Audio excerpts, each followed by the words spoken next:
Good morning, everybody. Welcome to the stream. Thanks for joining me on my birthday, and I hope you're going to enjoy this flight with me. I'm still busy chasing Uncle John with virtual Ryanair and trying to make up points, but I don't think there's any way that I'm going to catch him. That guy just pulled out under me and ran away. So he's like 100 hours or more, maybe even 200 ahead of me already. So one of those things. Good morning, Liam. Good morning, Kevin and Aviation Ryan. And no, I do not have an Xbox. Dean, thank you very much. Will, thank you. Thanks, Kevin. Um, Decided to change the livery a little bit today just to make it look a little bit different for Ryanair. Hope they're not going to have an issue with this livery when we log the flight. Yeah, and that's it. Then, just a quick note. I just, as in 20 seconds ago, pressed the publish button. I recreated the Zibo installation video to match with the latest Zibo guide. It also includes the Zibo Updater app at the very end. If you guys are interested, that's a game changer. I want you guys to seriously think about using that for your updates instead of doing it manually. But I'm going to obviously leave it in your capable hands there. So the video obviously just uploaded. It might take an hour or two to properly render, maybe 3 hours. Who knows? I don't know. It's over 2 hours, so there's a lot of information in there pertaining to the Zibo. It also covers all the prerequisites that now is in play. It covers the frequently asked questions, all the latest bugs, and a lot of add-ons. All the add-ons, at least, that I use, from the terrain radar to XRAS to whatever else actually interacts with this aircraft. I'm not talking about the environmental add-ons. I'm literally talking the genuine add-ons that enhances the Zibo. So yeah, a lot of work went in there. Took me just over 2.5 days to finish the video, and I hope you guys are going to have value from it and enjoy that as well. But make coffee, make lots and lots of coffee, or have a lot of wine. But be careful on the wine; you might not last through the whole video, So just do what you need to do to get through that one. There's an index as well, so you can take shortcuts and go to the relevant sections. You don't have to sit through all the boring bits either. Right, let's see. Fossil, yes, it's that time of the year again. Unfortunately, time waits for nobody. So I'm 46 years old today. I feel ancient, and then I speak to guys who are older than me, and then I feel young again. And the emotion plays a bit of tricks on one sometimes. But I'm okay. I'm enjoying it. I'm also feeling rather good today, so we're going to take it as it comes. Hey, Yorkie. Thank you, Liam. Aviation Ryan, please no. My poor daughter, she's and my son, they're too young still. Will, you're welcome. I do the hard work obviously because I love doing it and I love sharing it, and I mean it's just what I do. So I hope you guys enjoy it.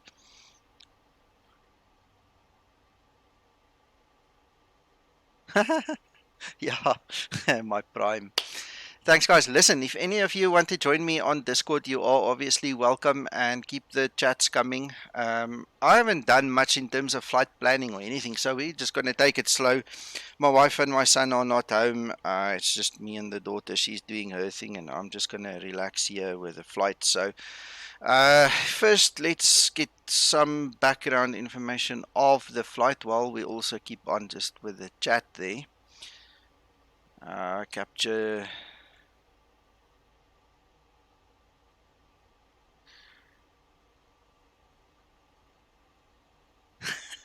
Don't call me Wim, please. Wim is not necessary. Liam, yes, I've seen the new scenery. Into the Rick. That's exactly what I were talking about a minute or two ago. I've released my latest and greatest update video. So if you don't mind watching the improperly rendered video, it is available on my channel. So just go back to my channel, open a second tab. You'll see it's the latest video that I uploaded literally 2 minutes ago. I published it. It contains all the information for downloading and updating the Zibo.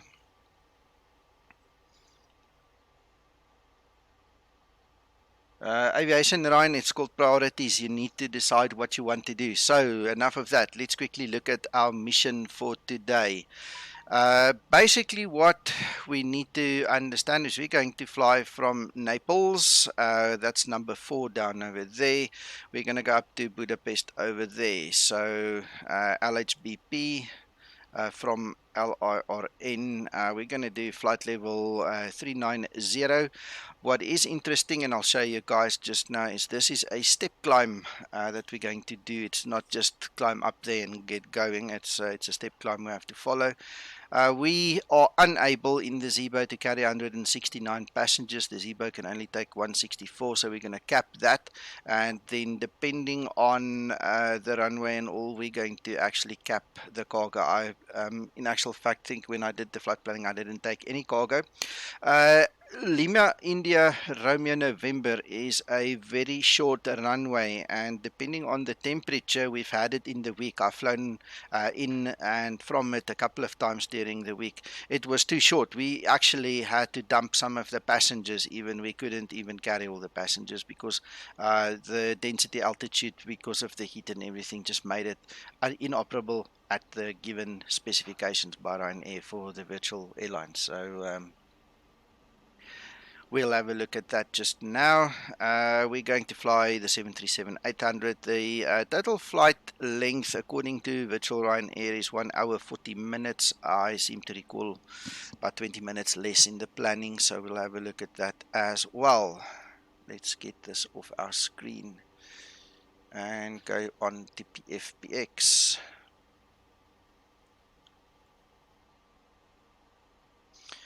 Alright, so that is our flight. This is our OFP that was prepared just now. That at least I did. What we are going to do is just quickly look at our steps. In our step climb, it actually mentions there we're going to start with flight level 240, then we're going to go up to 260 and end up at 390. So we need to keep an eye on that, and when I can see we can take a shortcut, we're obviously going to take a shortcut. No need to just stretch it out for no reason. Alright, so let's quickly copy this little line in our routing. We're going to take this and create our Navigraph plan with that line.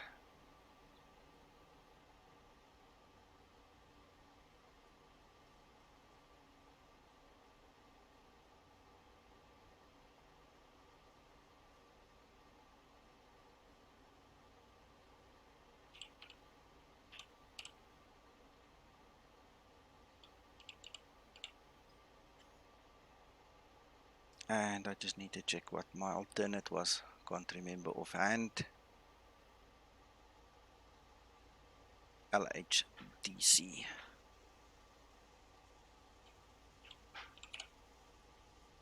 Right, I'm going to fly offline for our purposes, so I don't need to worry about ATC. Right, so we're going to quickly copy that line we took from PFPX into this space.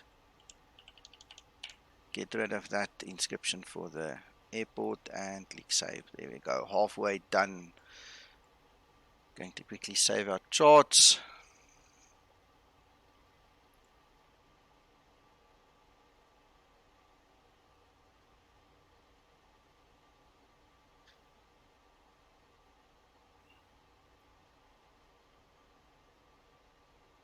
Alright, that's going to be a nice and easy push back and taxi because we're going to take off from runway 06, so we're right at the runway.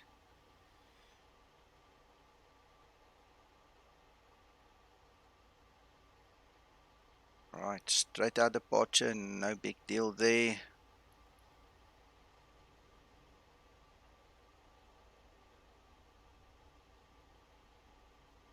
Nice little zigzag to approach that runway. 13 right.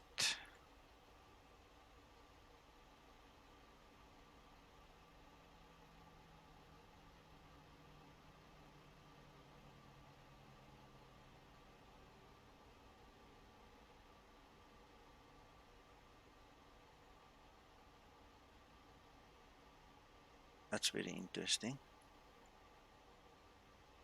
13 right is showing on 13 left. That's very interesting.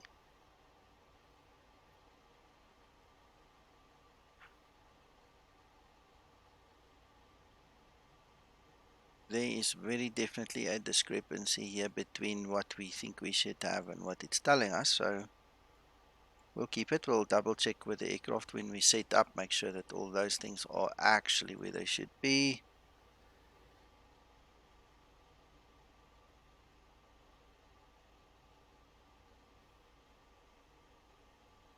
All right. Okay. Sorry, my mistake. I'm talking nonsense. I'm thinking in a mirror image. It's actually perfectly correct.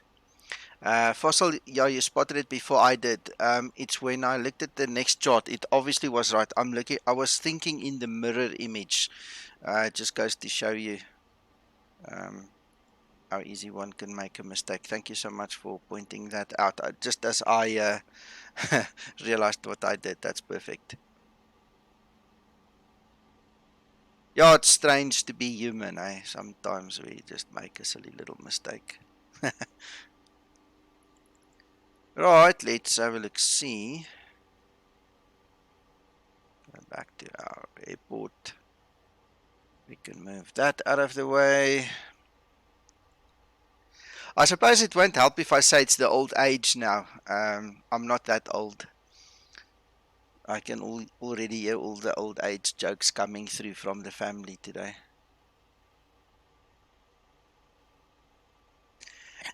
Now, you see, I am human, but all the things I do, it's kind of funny. It's all measured and put in place to make it look good, and then um, you don't usually do things live except on a Saturday morning, you know. And in the week, I don't mind on Twitter and so on, but you know what? We just take it as it comes. Yeah, lots to use, lots to use. So let's get inside of this bird and let's get things going here.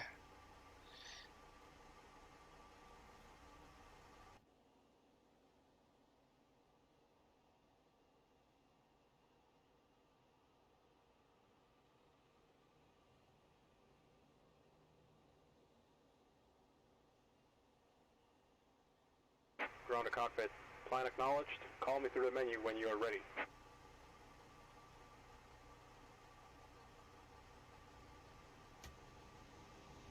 Fossil, it's on the org, or I can just give it to you. It was one of the guys in our Zibo community group who made it, Mike.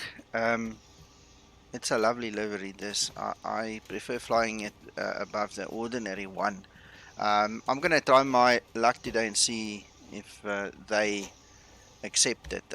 If we use the same thinking and argument that I've already given you guys on a previous stream, they shouldn't even know the difference between the golden harp and the blue harp, but we'll see when we get there. So I'm taking a chance. If they accept it, I'll obviously continue using it because this is my favorite one. Right, let's look at our load sheet. Let's see what are we going to carry here today.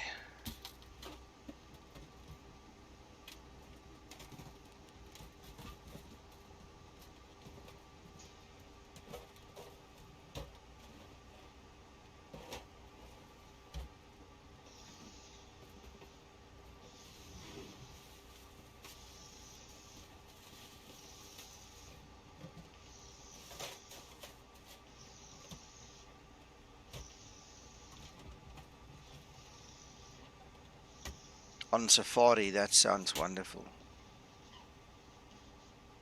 That really sounds good. Right, load up is done. Let's get some life flowing in the aircraft.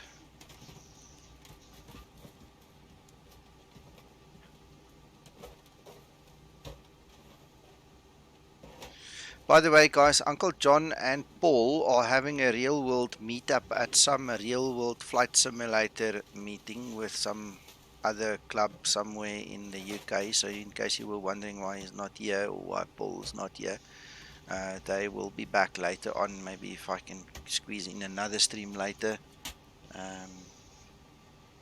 we can talk about having them back here and uh, get them on the air again.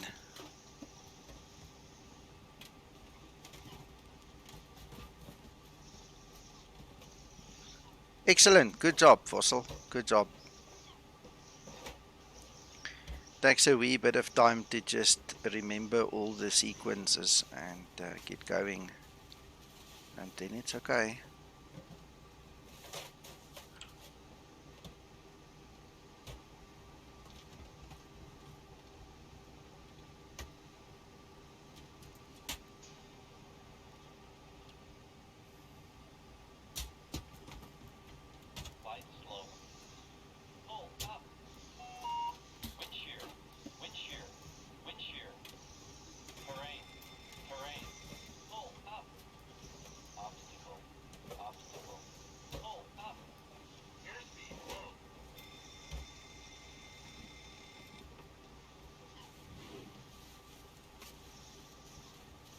Adjust vertical speed. Adjust. Climb. Climb now. Climb. Climb now. Climb. Crossing. Climb. Climb. Crossing. Right, I'm going to start my Ryanair client so that we don't forget about that one. And there's our elapsed timer coming on. Crossing. Descend. Descend. Descend now. Descend. Descend now. Increase climb. Increase climb. Increase descent. Increase descent. Maintain vertical speed. Maintain. Maintain vertical speed. Crossing. Maintain. Monitor vertical speed. TCAS test. Pass.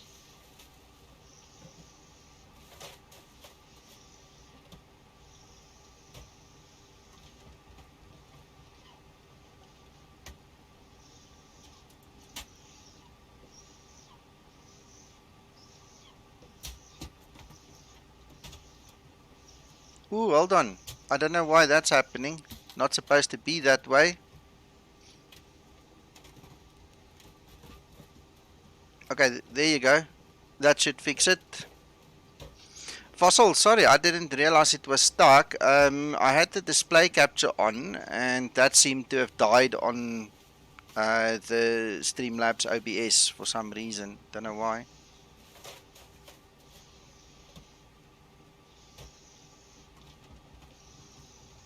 Yeah, Streamlabs OBS.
Well, that seems kind of perfect to me.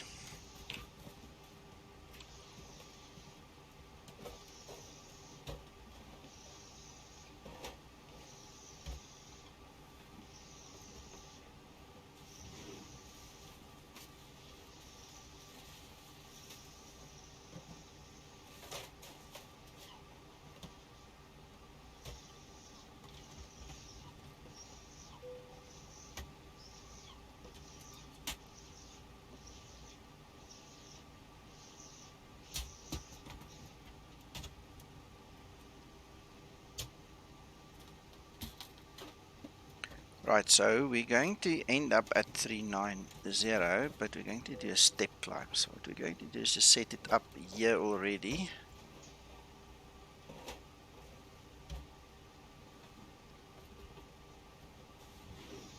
We know that.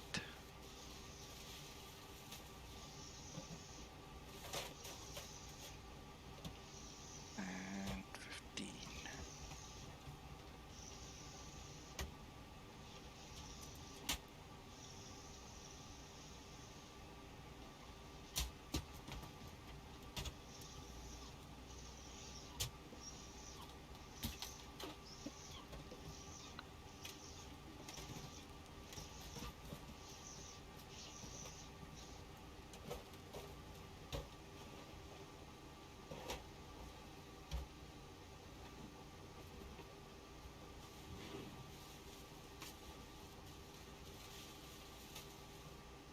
Check this.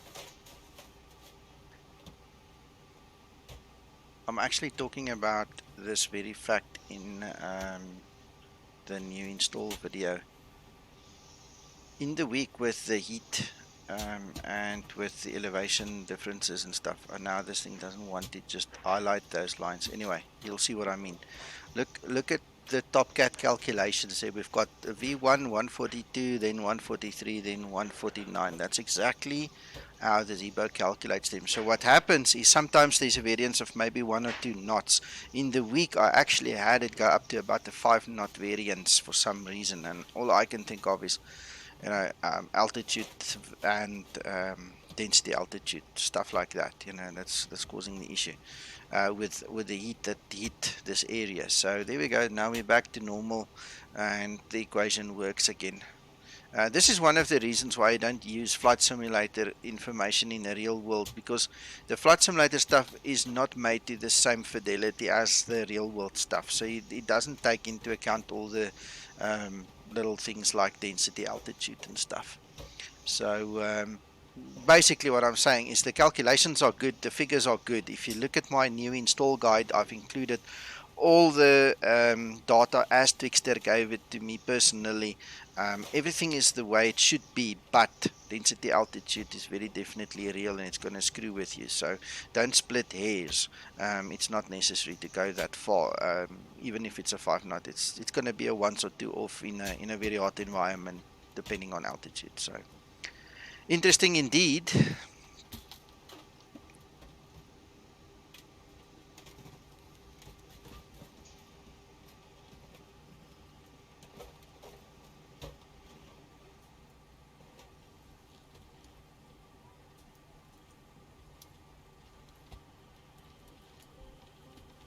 At some point in time, I'm going to skip this, but at some point in time, we're going to have to waste a bit of time again just to catch up with the Ryanair virtual stuff.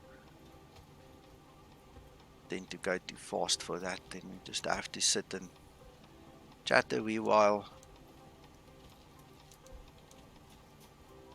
We're still on ground power, so that's fine.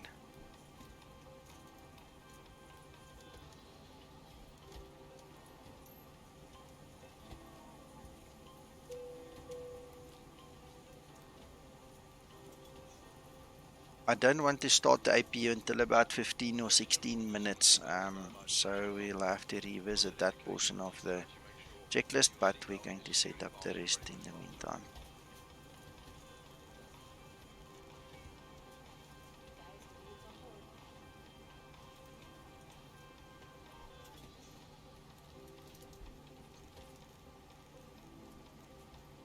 That will be 500.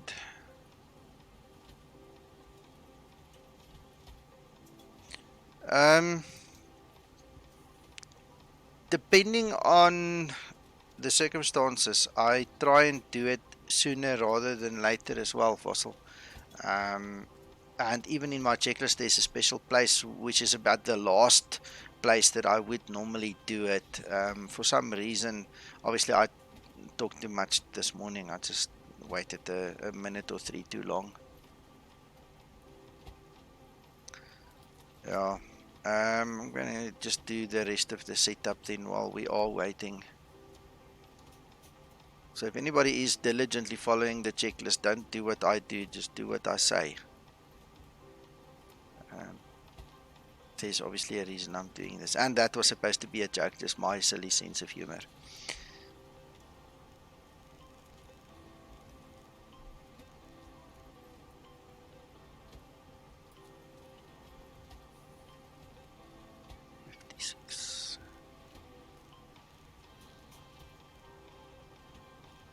Alright, our first step is 24.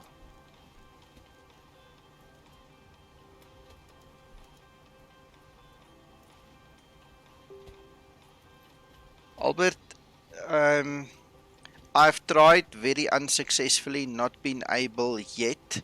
One of the big problems in South Africa is distance and internet ping.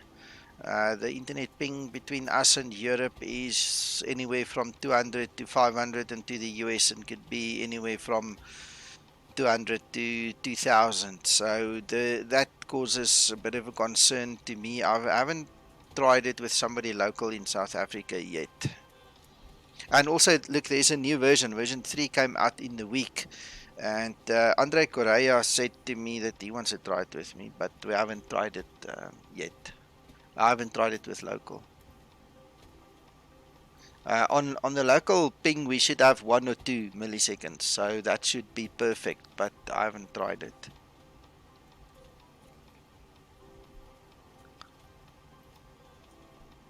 Well, I'm on fiber, and my usual ping on any of the games that I play is about 2 or 3 milliseconds. You know, it doesn't really go higher. Also, most of our servers, part of my work that I do, also involves looking at ping a lot. We get good pings here. Locally, it's okay, but internationally, it becomes a problem.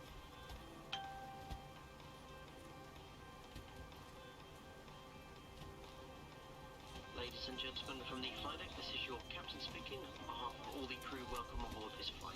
Yeah, I've got a 50 meg fiber line here. That's why I can do the streaming. When I was on ADSL, the streaming was horrific. I stopped. I couldn't do it. Please give them your full attention. Once again, you're very welcome on board.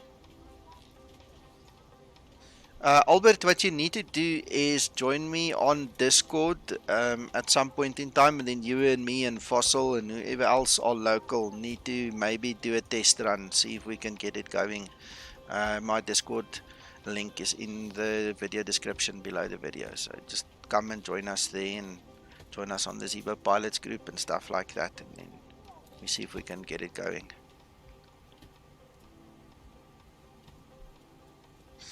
Alright, so we need to kill about 6 minutes at least. I think what I'm going to do is I'm going to take a big chance and set up the ILS and everything already. Big chance that it will remain as is, so we might as well do that.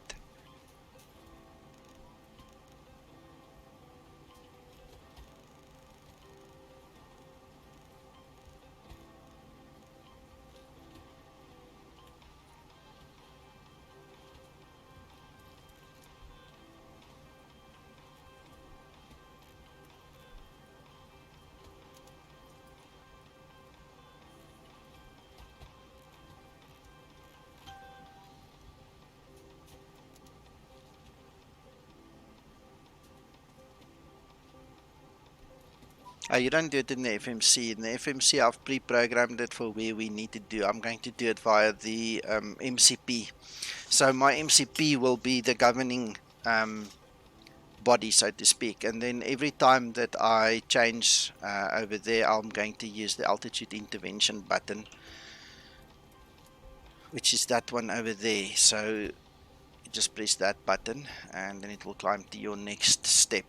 If you don't do it that way, what's going to happen is if you change it in the FMC first and your MCP is not in line, it's going to moan, and then there's an extra step out to fix it.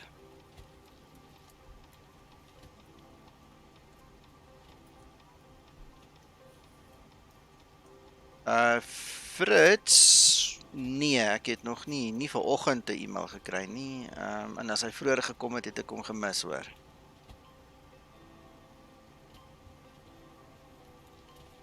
Ek sal gaan kyk na die vlug, sal ek gaan kyk of ek hom kan kry, hoor.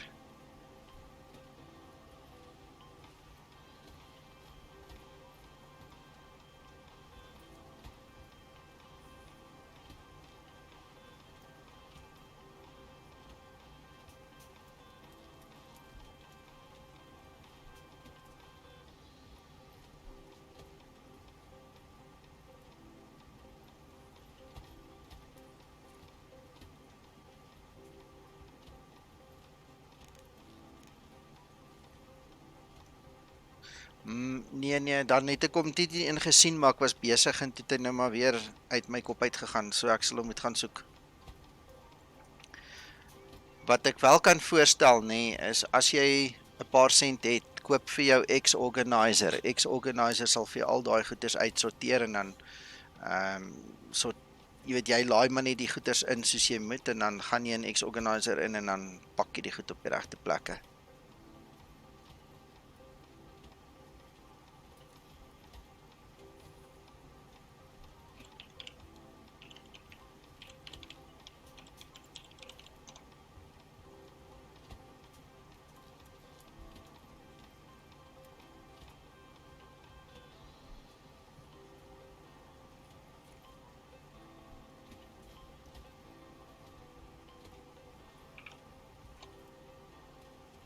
Layering, it's all to do with layering, Fossil.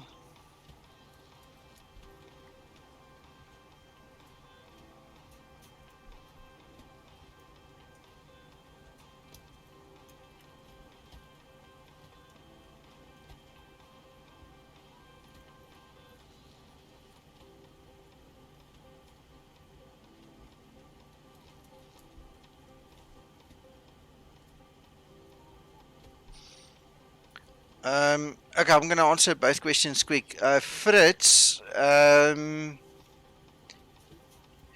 reason you have blank tiles is probably you are, number one, if it's the demo airport, the demo explain, you're pointing in the right or the incorrect direction. You must not point to your global scenery, you must point to your demo scenery area. So there's one thing that I did not address in the video. You need to point to your demo scenery area, and then you need to look at your service provider. You need to use Bing or you need to use GO2 or something for Google. If you've got the right service provider and you point Auto for XP to the correct, what did I call it? Let me just get the correct wording here. Sorry, I don't want to confuse you because it sounds like I'm confused, but I know exactly what I'm looking for. If you go to your custom data folder, no, it's not that one. Global scenery.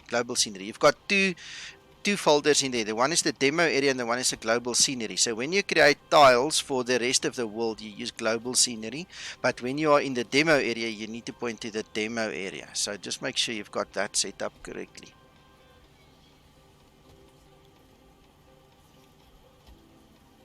Yeah, map provider, exactly, your source. So make sure you use Bing. If Bing doesn't work, use Google. Another thing, ArcGIS has got a nasty habit of blocking your IP address within a few minutes. So what I do is I use a VPN to change my IP address continuously to get the information. So if you ever use ArcGIS, remember that.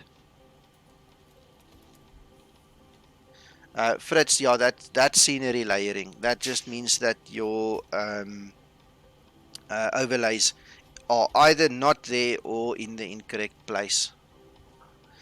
Will, to come back to your question, get yourself X organizer and then run a system of elimination, a whole process of elimination actually. And then what I would suggest is disable your plugins. Now, if you can bear with me, once we are in the air here, I'll show you my X organizer, guys, and then I'll show you how I use it, and that will be of benefit to both you and Fritz. So if you can hang tight a couple of minutes, I'll quickly show you how it works, how we can use it to set the layers, and how we use it for troubleshooting, if you guys can hang on. Right, so we're just waiting for this APU, and let's get rid of our ground services now. Start closing up.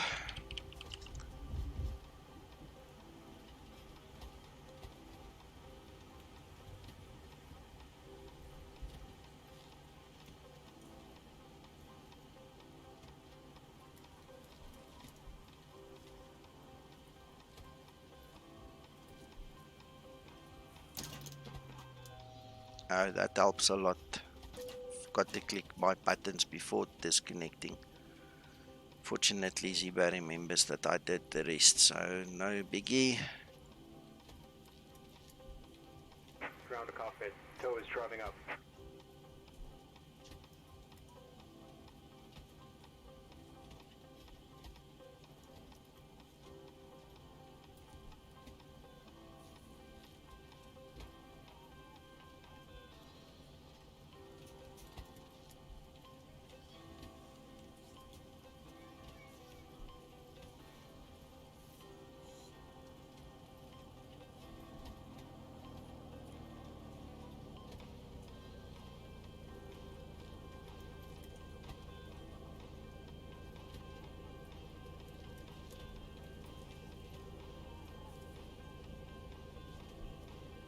Fossil, I have no idea. When I fly, I usually sit in the cockpit and I don't look back, so I don't know. I wouldn't be able to tell you. I mean, I'm not even worried about that. That's between the staff at the back and the guy on the outside. I mean, who cares? I mean, as long as nobody falls out and there isn't any labor issues with safety and health, or health and safety, however you want to pronounce that, it shouldn't be a problem. Fritz, that's why I use ArcGIS in South Africa. It seems to be the better tile for South Africa. But I do play around between, I think I actually said that in email to you as well. Depending on the areas and where we get the white tiles and so on, I will use Bing or Google or whatever. But between Bing and Google, what I found is that there's a lot of white tiles, and there's also a lot of what do you call it, discoloration. So we try not to use them if we don't have to.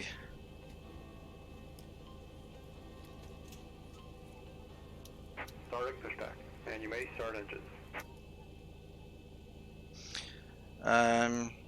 Right, the tablet that is here in the aircraft, this is part of the Zibo mod. So if you get the latest Zibo mod, in fact it's been here for months and months, but the latest one is the latest and greatest, obviously, so it's part and parcel of the mod.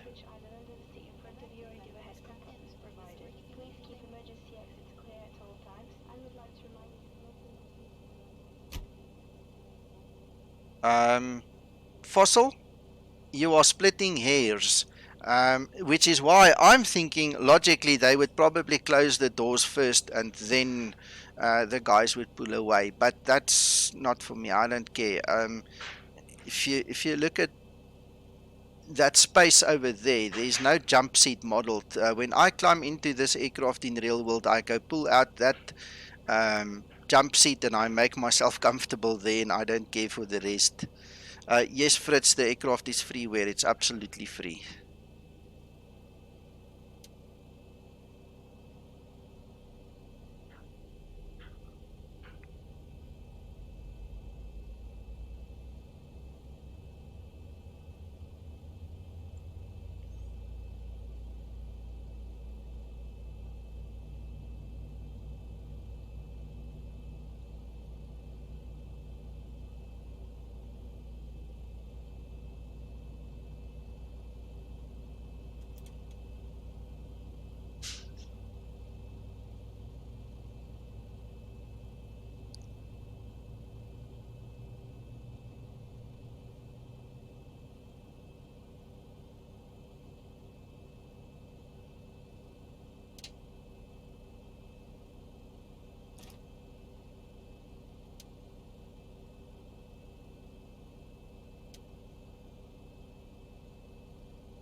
Operation complete.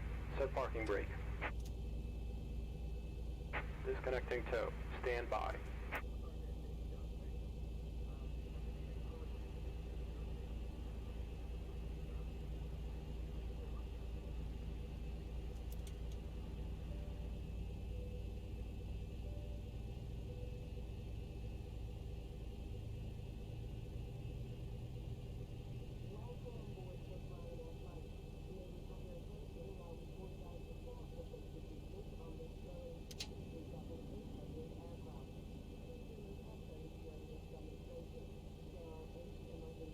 Fritz, I do this every Saturday morning if everything goes well. The last 2 Saturdays, and then today was the third Saturday, I had personal Tow is issues. disconnected and white gas bin has been removed. Hand signal on the left.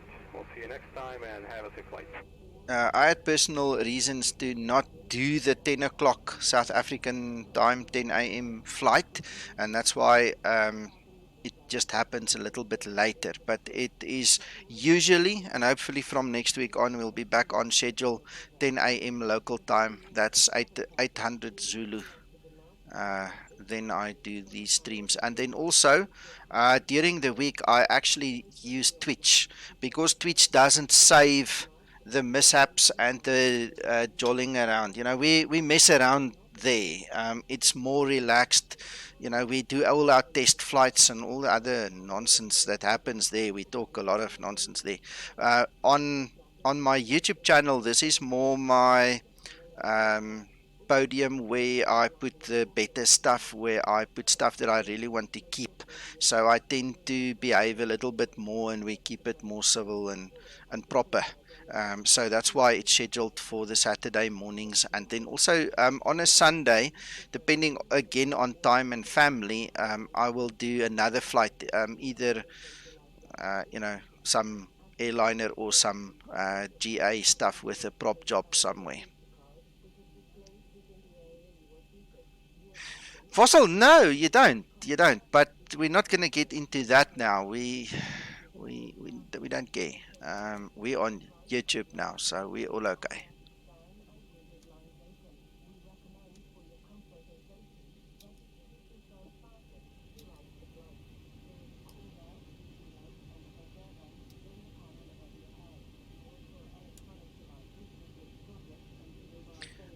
Fritz, there's no set time for Twitch. It happens when it happens, or it doesn't happen. The best is to go to my Twitch channel. The link is in the video description below the video here where you're looking at. The best is to go there, subscribe, and ring the bell, or do whatever you need to do. There's a button that you press to get the notifications that will tell you when I go online. So if you have a moment and you can join me, you're welcome. If you can't join me, you just continue what you're doing, and we'll talk next time, kind of a thing. Some weeks I do 1 flight a day, some weeks I do 2 flights a day, and some weeks go by where I don't do a single one. Again, it all depends on work, number 1, and family, number 2, and that all comes down to timing.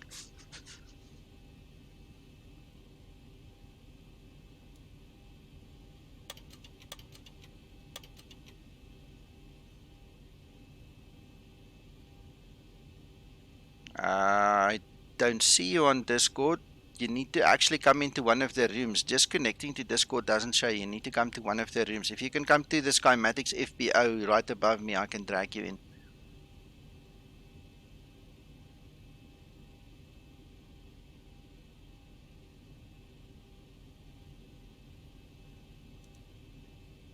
Right, so we have flaps 5, green light, and green light over there. Let's check our winds quickly.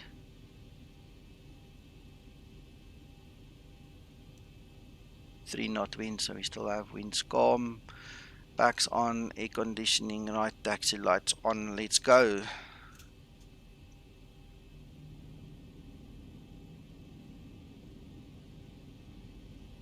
Oh well, yeah. That could also work. Yes, yeah. If you come join us on Discord, then obviously you can have a chat with us in person, and we can talk some Afrikaans there. We don't have to speak English the whole time, kind of a thing. And we can make things happen.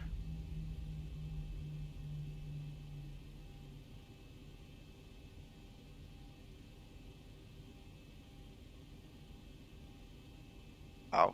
Oh.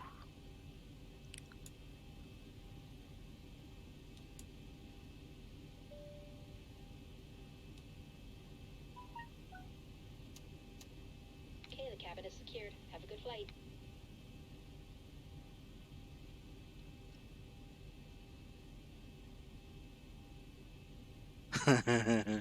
Well, if all our local boys can get together for a braai one day, I think that'll be cool, eh?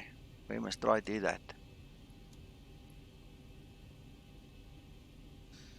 Right, let's just go over everything. I think everything is set.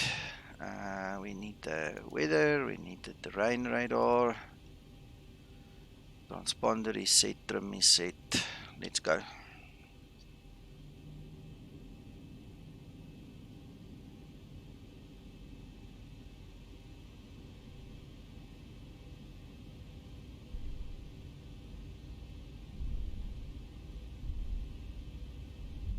The weather radar and the terrain radar. That's what I set with those two buttons. Approaching 06.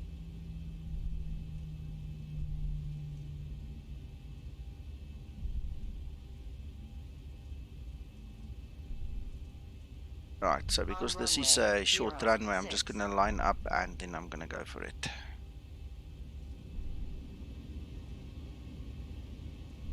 Toga.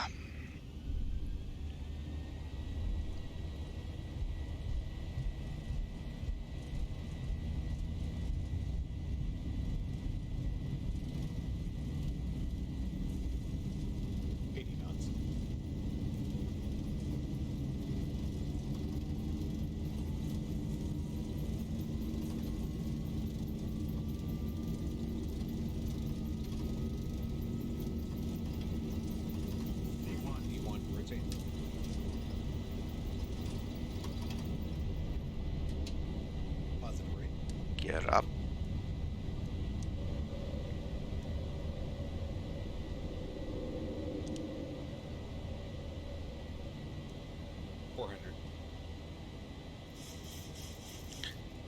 Off and off. There we go. Oh, the VOR. Yeah, no, I just switched the VOR stuff off because we're not flying on VORs. We're flying RNAV, so we don't care for that. The departure and arrival up to the ILS point is all RNAV, so I just switched them off. Takes away the clutter.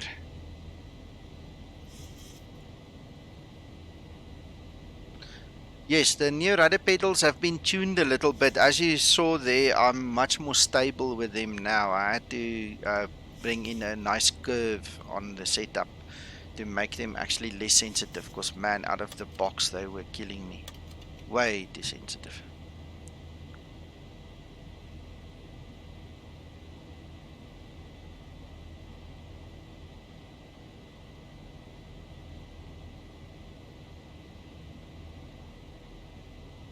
Another thing that one of the real pilots actually told me a while ago already is that this RNP and ANP, the required navigational path and actual navigational path here at the bottom, those are also not always on. Now Zibo has not switched them off yet. I don't know what the game plan is there. I haven't actually bothered to think of asking him. But basically, all those two also should not be there until it's required to be there. You know, so I just don't like clutter personally, so I just change things a little bit to suit me better. Fritz, I'll do that just now.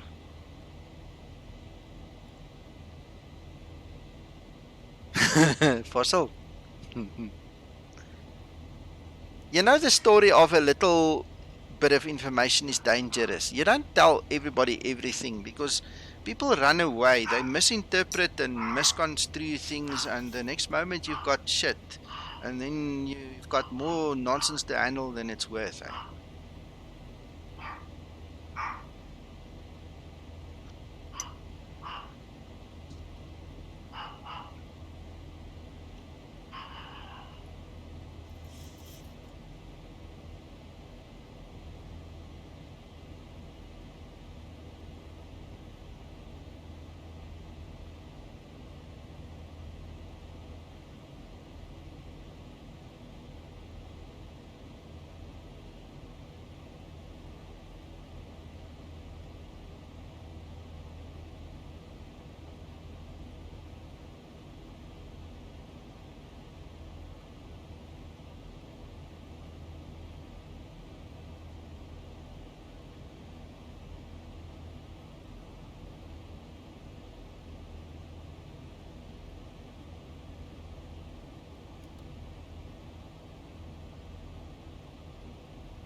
Okay, the dogs sound like they've settled. Fossil, the nice thing about my webcam is it's got an LED, so the moment it activates, I can actually see that it's on. So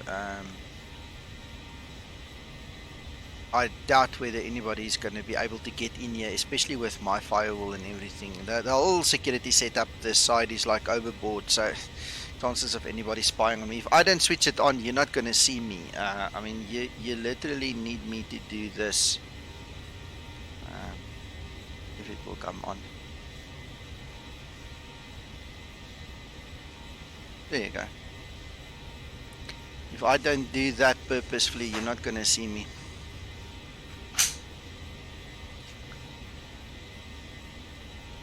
Where are you based, Fritz?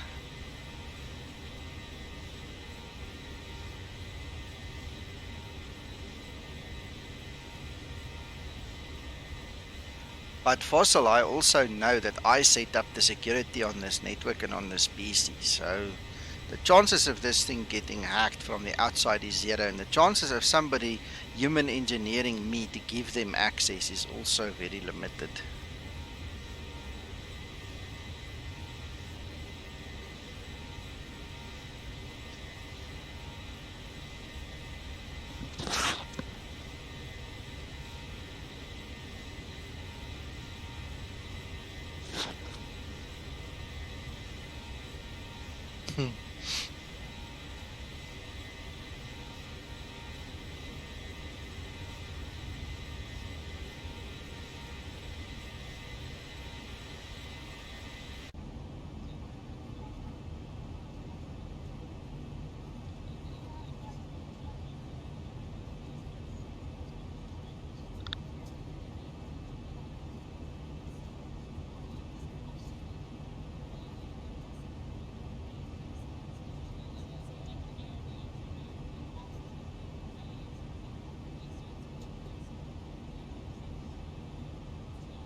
Ladies and gentlemen, we have a passenger Escobar.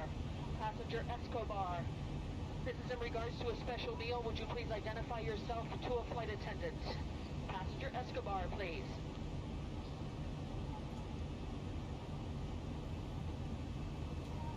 As a matter of interest, I'm not sure if you guys are aware of the Zibo merchandise store. I spoke to Jorge the other day.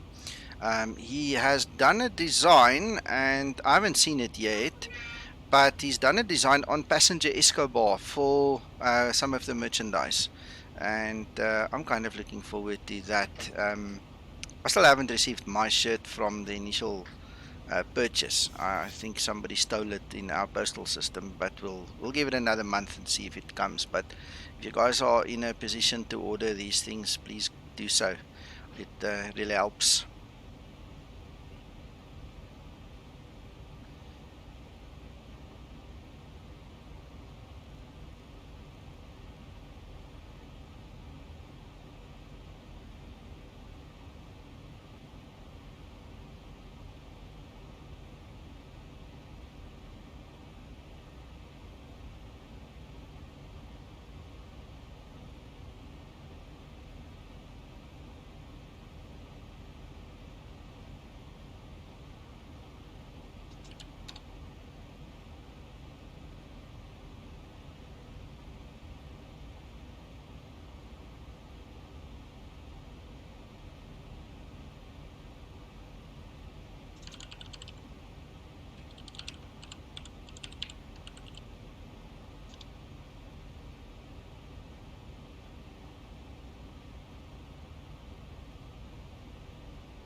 Alright, we're at 240, so what we're going to do now is we're going to look at our cruise page, and then we're going to refer back to our planning, and let's have a look, see where we're at with this step climb story.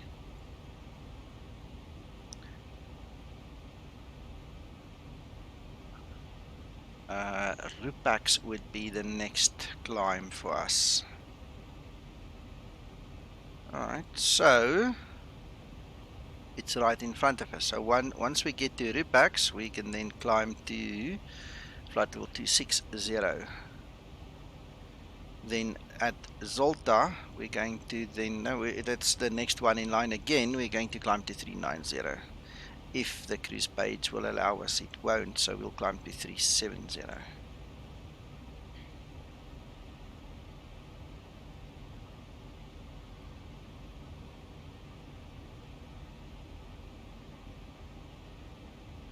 Fossil, the only problem that I have, and I've tried it with different shops. It's not just related to the Zibo thing, because the Zibo, in actual fact, makes use of Teespring. So Teespring is the agent behind the scenes manufacturing and distributing.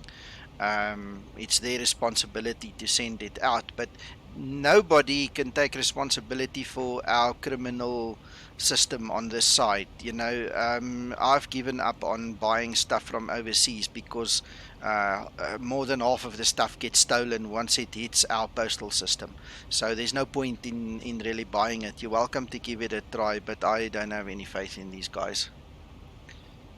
Albert, there's a couple of reasons. Number one, it's about the different airspaces. Number two, it's about the weights of the aircraft, what is doable and what's not doable. Give me a second.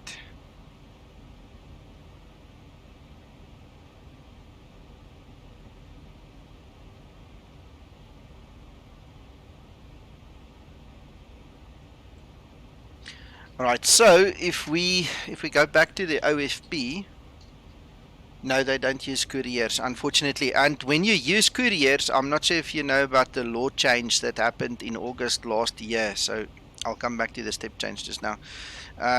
You are only allowed to import 3 items per year. Otherwise, you get penalties and you run the risk of going to jail.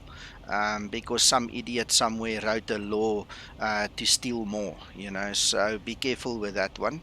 Unless you have an importer's license, you can't import more than 3 items per year. And the last time I tried importing a hard drive, which was a gift to me, I ended up paying so much import duty and VAT, I could have bought the bloody thing locally anyway. You know, so the guys are, because this country is bankrupt and everything's gone to hell here, they are looking for ingenious ways to steal more. Let's get back to the flight quickly. Right, there you go. So this is the OFP, and the line in question is over there. In terms of what PFPX does, PFPX looks at, I'm going to drag that onto the screen for us quickly.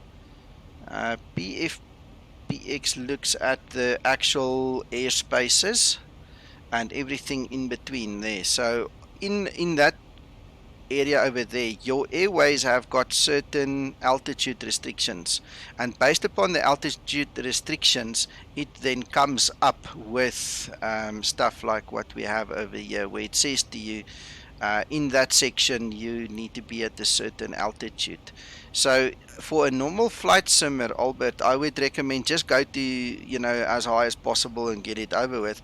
But because I'm trying to simulate kind of like real world, I'm obviously using the step climb to comply with the restrictions and stuff that is imposed on the different airways, and that's where it gives you the suggestion and why I am following the suggestion.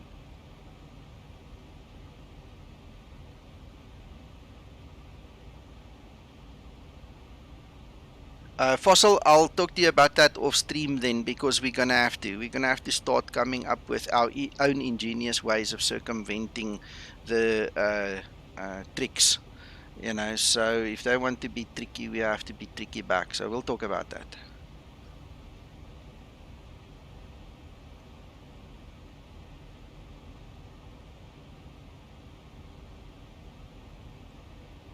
And I've just remembered to switch the display capture off.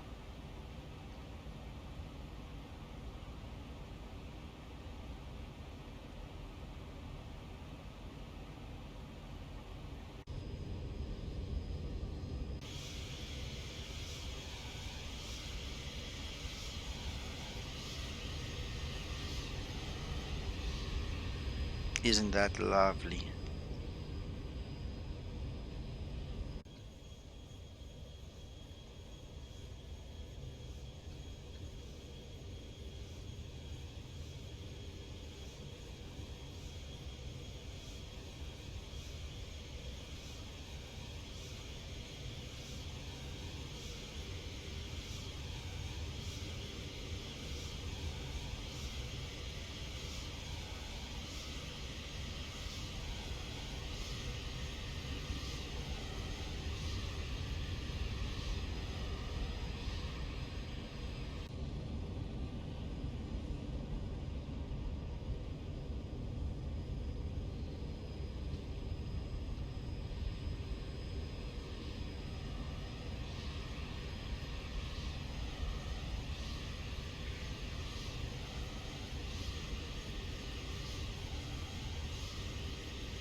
Awesome, Fritz. The Zibo stuff comes from the US or from the UK. Those are the two distribution points.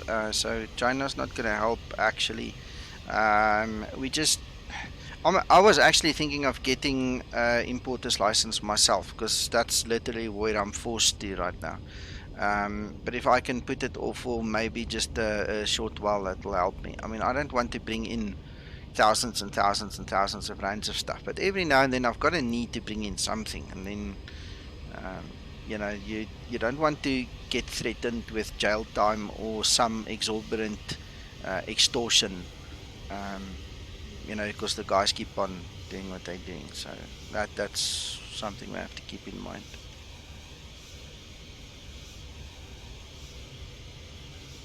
Why, Fossil? Why does it interfere? My X camera does not interfere. Did you actually set it up correctly? Did you tell it? Let me go back to the inside. Did you actually tell it to enable XP Realistic, and did you tell it to disable head shake? I mean, if you don't tell it to use it, it's not going to work properly. Did you do that?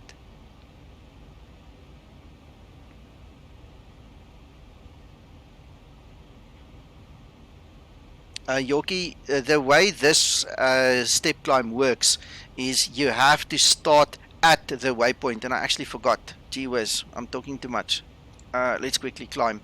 The way this one is written is you have to start at the waypoint, or once reaching it you can start climbing. Why are we not climbing? Oh, it would help if I actually changed.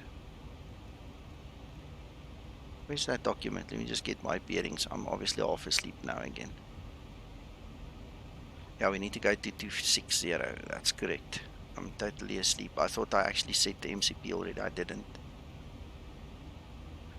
Alright, so there we go. So I've pressed the altitude intervention button, and then it's now going to climb. And then once we get to the next waypoint, then we're going to climb again.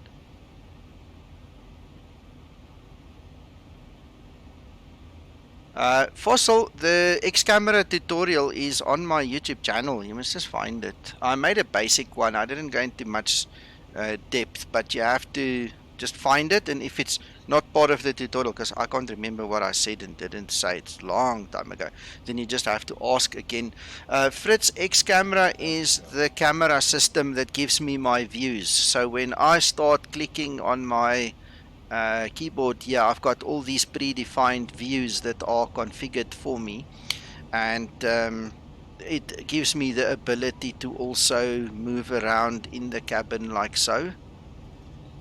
And also, that flyby that I did, or the 2 flybys that I did, as well as the orbiting, it gives me all those kind of abilities. And then if you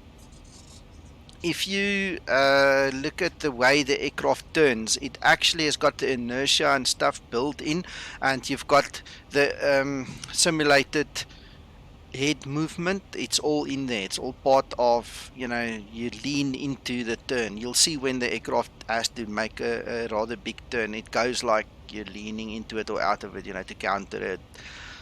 So that's all the things that X camera gives you. See the way it turns? My head is slightly twisted. It's not level, or however you want to put it. It's different than normal. This is what X camera gives you.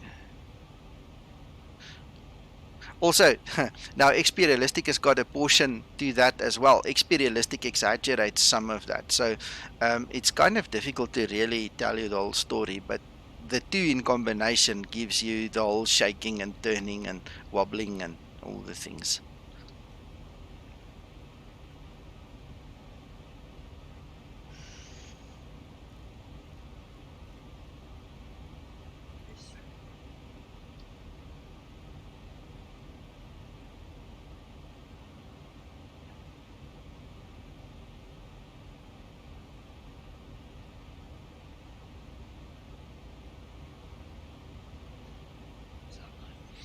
Okay, we've passed that other XOLTA now, so what I'm going to do is then go to the next step climb, which was 390, so we can actually now just double check what we are capable of climbing. So we're going to climb, we can't do 390, it's impossible, so what we're going to do is go to 370, and then we're going to wait it out. The fuel has to burn away, the aircraft is too heavy for 390, so we have to abide our time, and it will get there hopefully if we burn enough fuel.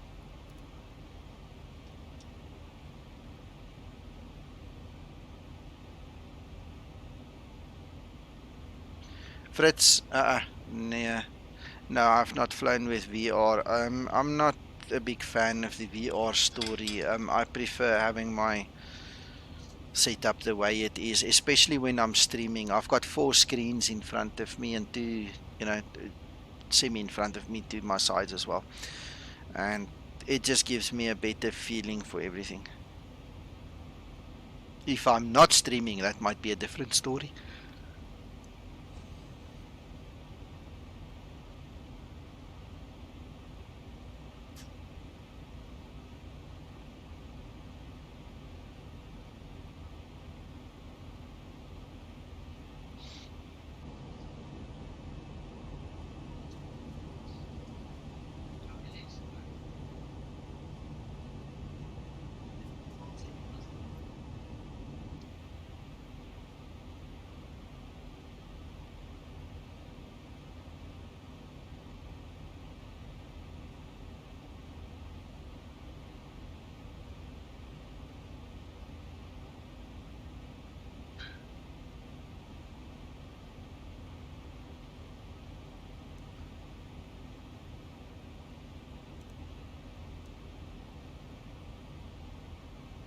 Now, if I look at my top of climb and the top of descent, I don't think we're going to make 390 today. It was a good idea, but it's probably not going to make it.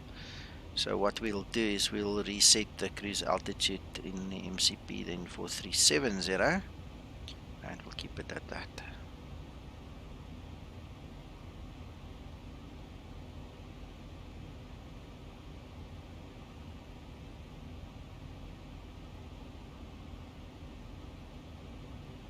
Albert, I don't know. I did not actually look at the airways. I'll have to go back and investigate.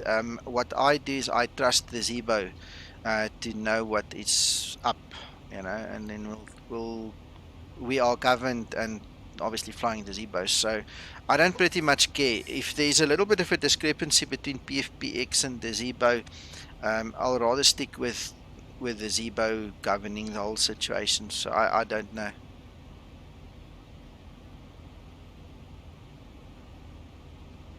Fritz, praat jy van hierdie iPad, hierdie ding?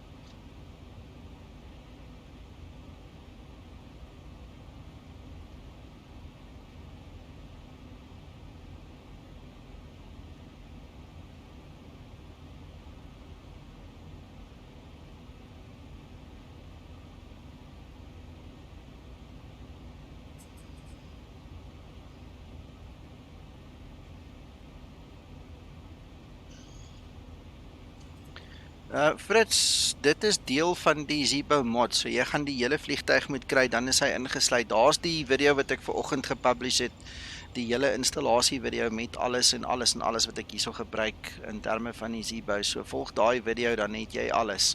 Al die links is onder in die video.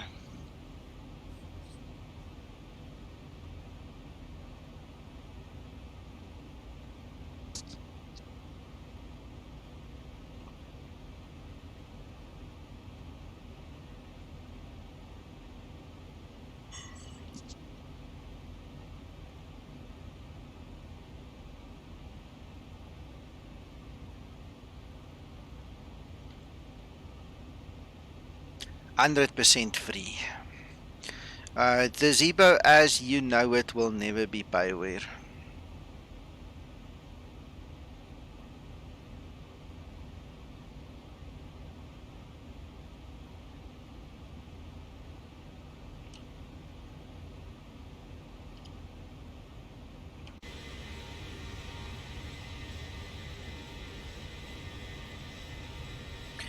Guys, I'm just thinking out loud now. For those of you that are new, Fritz, that includes you. If you are new on the channel, if you are not aware of it, go to the show notes below the video. If you click on show more, one of the links in there is the link to my private hangar. All the goodies that you might need that I'm willing to share with the public is in my OneDrive. Just go have a look there, see what you like, what you don't like, and take what you need. There's some nifty, nice, awesome stuff in there, but it might not all be things that you find useful, so just skip the ones you don't need and take what you want. In there's also a list of my add-ons, hardware, software, everything that I use here, everything is in there. Awesome, Fritz, nice.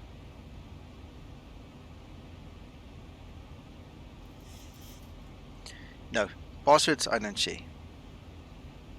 I can share you my PIN number for my credit card, but that's useless, so I don't know if you want that.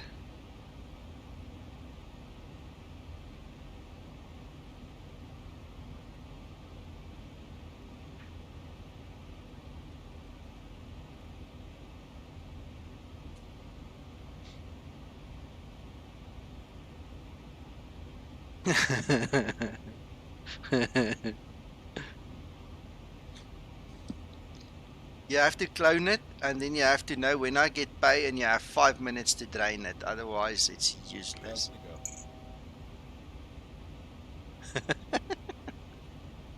Mine's under my keyboard, not the monitor.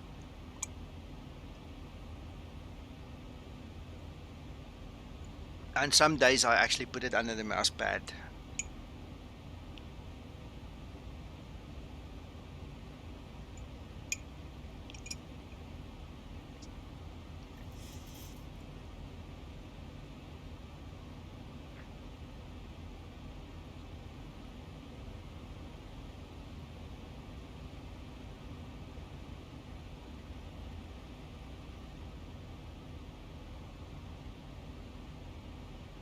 Right, so I've just changed our actual cruise flight level to 370. We're not going to make 39. It's impossible.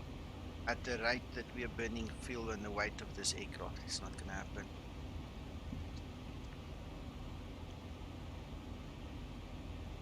Oh yeah. We'll get to them just now. Let's quickly look at that.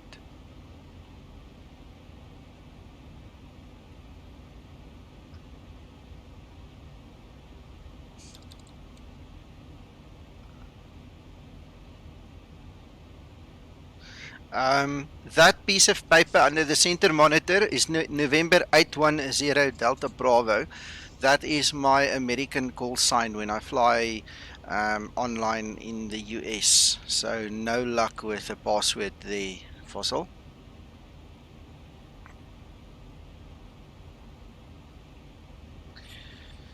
Let's quickly fire up X-Organizer.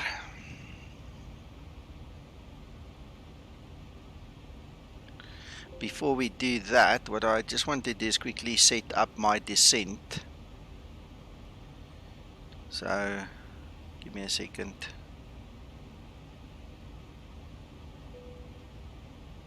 Right, we need to descend to flight level 3. Well, not flight level, I beg your pardon, to an altitude of 3,000 feet.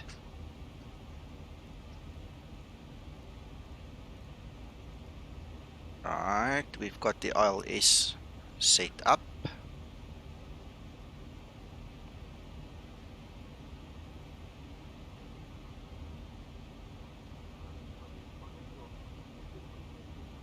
We'll take auto brake 2. I'm not sure how long the runway is. Let's have a look, see. Right. No, it's good enough. We'll keep it at 2. Right, so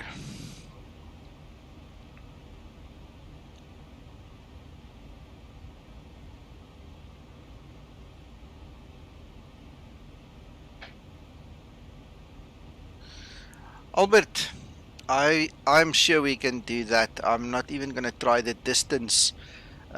Plus me wanting to show all the other stuff now, it's just not long enough. I mean, this distance of this flight is about Joburg to Cape Town, so we are just pressed for time. We're not gonna do that right now. Yeah, it's in the shop. I'll give you the link just now.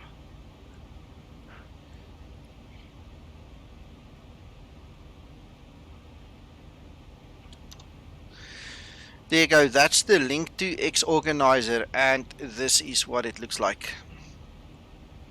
Alright, so, damn it. Okay, it's not allowing me to show you the scenery stuff. So what we'll do, once the flight is done, please remind me if I forget, but I'm going to try to remember, is what we have to just quickly close X-Plane, and then we can look at the actual scenery layering as well. But basically, it works in the very same principle as what we have on this page. These are all my plugins. Albert, cool. Yeah, there could be ingenious ways of doing it, but I'm glad you're just joking. So, okay, coming back to the X-Organizer, what basically happens, and unfortunately it's not very good for people who are colorblind. One of my best friends is colorblind, and it means absolutely nothing for him when I say the one button is red and the other one is green, which is a pity, because the previous model of X-Organizer actually worked with ticks, so you could see if there's a tick in the box or not. So I think this guy, whoever he is who wrote this program, did a stellar job, but he made a mistake by using colors, because he's now eliminating half the population when it comes to the usage of this. But basically what it means is anything with red means it's disabled. Anything with green means it's enabled. So you can clearly see under plugins, which ones are enabled and which ones are disabled, and you simply enable or disable them by clicking on them. I'm not going to do it because X-Plane is running. Just now I bombed something out, but you can clearly see what is on and off, and it's all a matter of just ticking the box. You see, Fossil, you're right. Alright, and now on the scenery side, I'll show you this after the flight. On the scenery side, you've got areas listed, and all you need to do is you drag and drop your scenery in each area. So you'll have an European scenery area, and a US scenery area, and an African scenery area, whatever, and then it populates according to country. So you can literally organize all your scenery, and it's got the correct layering, because it will put the global airports in the correct place, the mesh in the correct place, the orthos, the overlays. Everything has got a predefined place where you simply drag and drop the information into your little link. And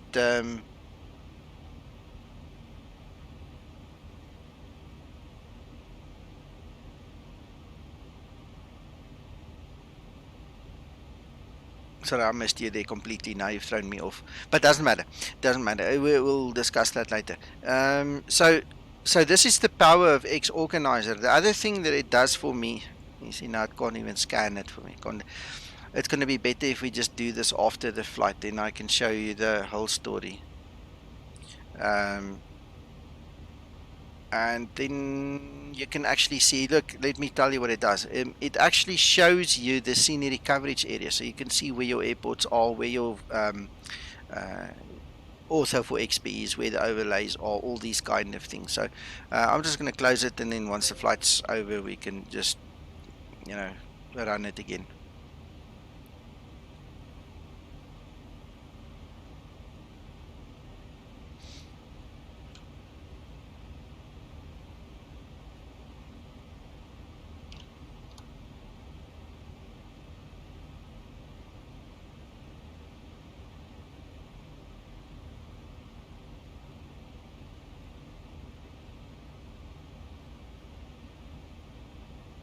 Ja, Fritz, 100%.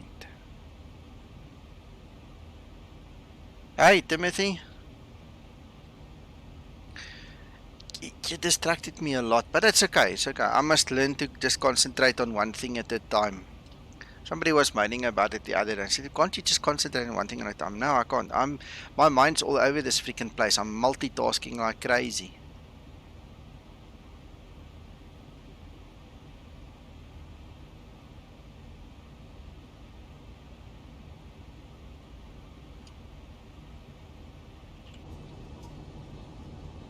And here you can see we don't have orthos. I'm actually not sure if we have orthos at our destination either. We'll see when we get there.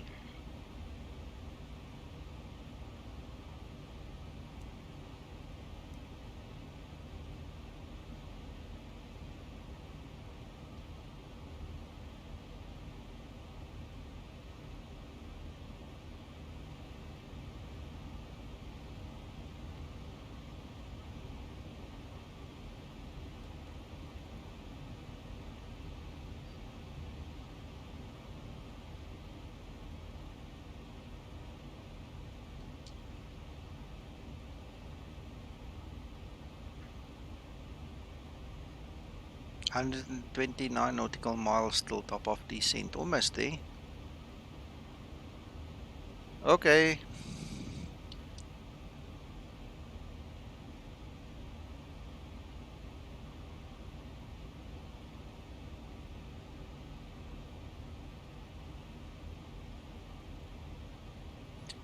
So that's where we are at.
Fritz, nee, dit is die X-organizer. Kyk net so 'n bietjie op, dan sien jy moet dit koop by die Explain store. En dan koop jy X-organizer en dan na die stroom, na die vlug, in die stroom sal ek vir jou dan net wys hoe hy presies werk. Die Zibo is net hierdie vliegtuig. Dit is die 737-800 vliegtuig is die Zibo.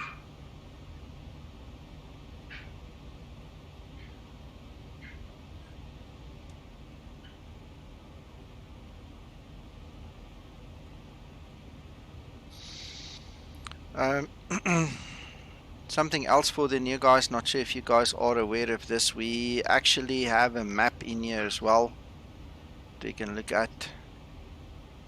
I'm using a beta version of the Avitab, so it takes a wee while to just load everything. Sometimes you've got to click twice.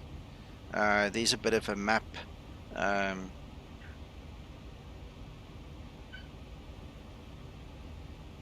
Okay.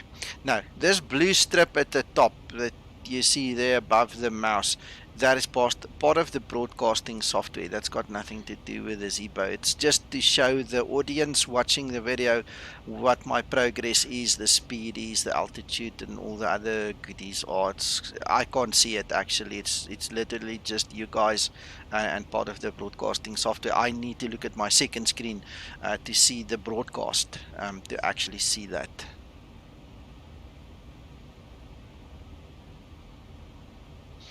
Well, no, I've got a PayPal Pay Me address as well. You don't have to go through PayPal. Sorry, you don't have to go through Streamlabs to get to PayPal. Let me just quickly check. I'm not sure if the link is in the show notes. Let me just have a look quickly.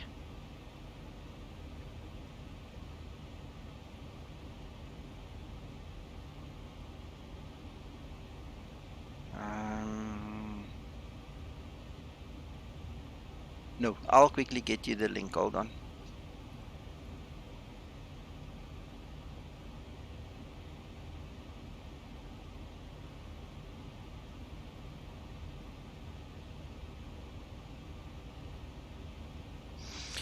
Oh yes, I remember. The reason is the moment we, or at least me, I personally, if I put the PayPal link directly into the YouTube description, YouTube flags it as a monetized video, and there are penalties and other crap and stories. The guys have really changed their terms and conditions to a point where this is the only way to really get donations while you are not part of their monetized scheme, is to have a Streamlabs donation link. But that's the one, that PayPal Pay Me link, that's the direct one. Fossil, I'm getting to Navigraph. That was the next thing, but I'm already doing 2-3 things at a time.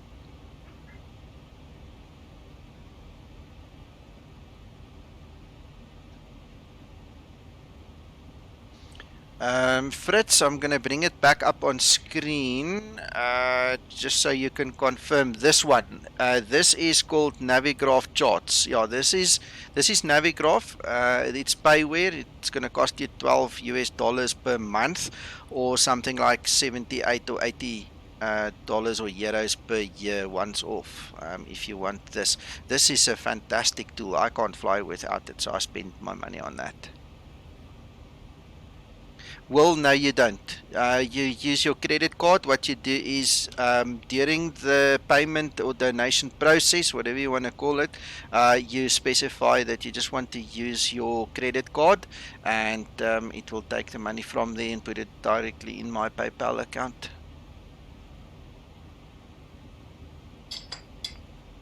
Fritz, it works for the whole Earth. It's an international thing. It's based on Jefferson. It's literally based on Jefferson. So if you are a real world pilot, you'll recognize the stuff. Let me actually show you a little bit more while we're on it. It works for everything. Let me quickly show you. So here we are back. We are now looking at the actual arrival. There's your arrival chart. This is, any pilot that uses Jefferson will recognize this. There you can see the Jefferson logo. It's specifically under license from Jefferson for flight simulation purposes.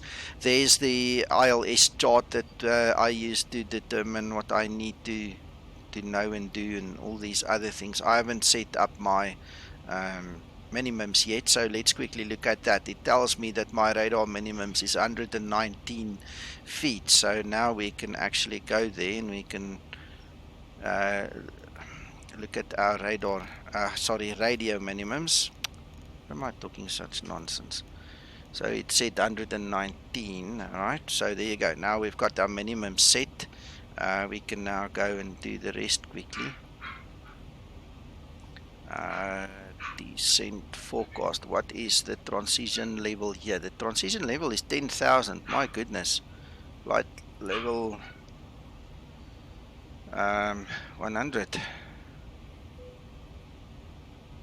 Alright. I'm not going to bother with the wind and all those other things. And then let's quickly check our QNH here. QNH, we're currently looking at 1015. So that is also now set up correctly. Alright, so let me drag this thing back in place. So we got our minimums there. It's 119. We're doing the Cat 2 ILS approach. We're going to come in via Victor Alpha Tango Oscar Romeo straight in. Alright, there we've got our transition altitude. So it's all exactly like any other pilot would see it. There we've got our airport charts. And like Fossil already said, it works perfectly for all the South African charts, the South African airports, and all our charts are there. It's a worldwide database. Very much worthwhile buying. And that little button at the top, that's to follow the aircraft. So that's why I get my little aircraft indication over there, and it tells me where I am. And then obviously you just have to build your flight plan and all. I actually must make a tutorial about this thing. I'm burning to make a tutorial about this, and do a lot more tutorials. It's just a question of time.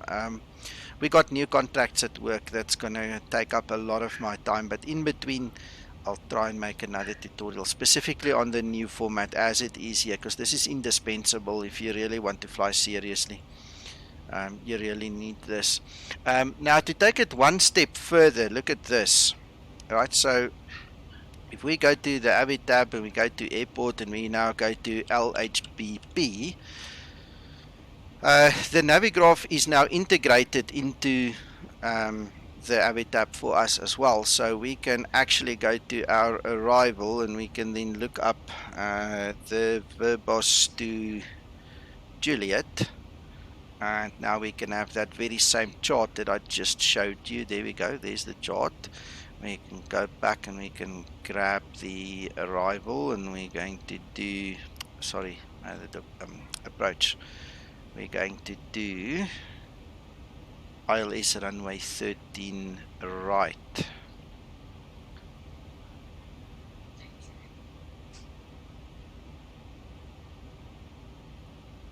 Fossil, I'm in 100% agreement with you there. So there we have the chart that we're looking for, and then we also have the airport over there. All the briefings, everything is there. It's amazing. I mean, you get everything that you would pay thousands and thousands and thousands of US dollars for with Jefferson. You actually get here for peanuts. So there you go. Now we're basically set up to use this facility.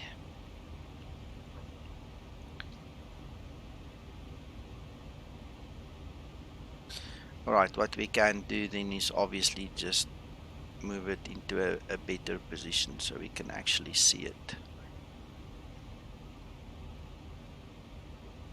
Alright, so there we've got it in our face, and we can just drag it where we need to, and then you'll see your little aircraft come on there. Active Sky is the weather engine. Let me show you quickly. That is the weather generator engine that we use to actually put the real world weather in there for us. So I can actually lock to the aircraft there as well. It shows me my aircraft, and you can then also put your mouse on to the airport, and then you can get your information. Or if it will actually work today, because it's been acting up for some reason, not sure why, you can actually get it in voice as well. Let me show you this.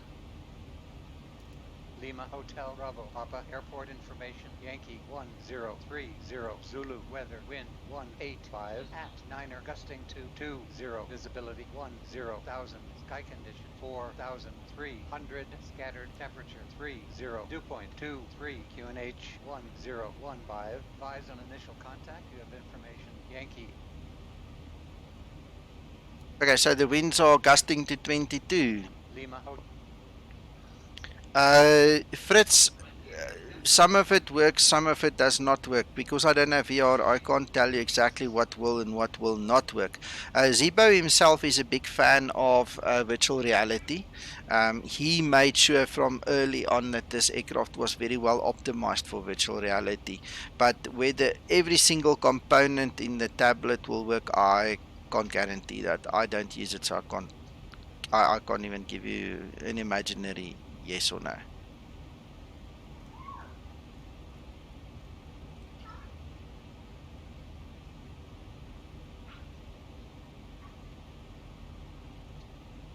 Right, we've got 34 miles till top off descent, so we might as well get these guys back in their seats.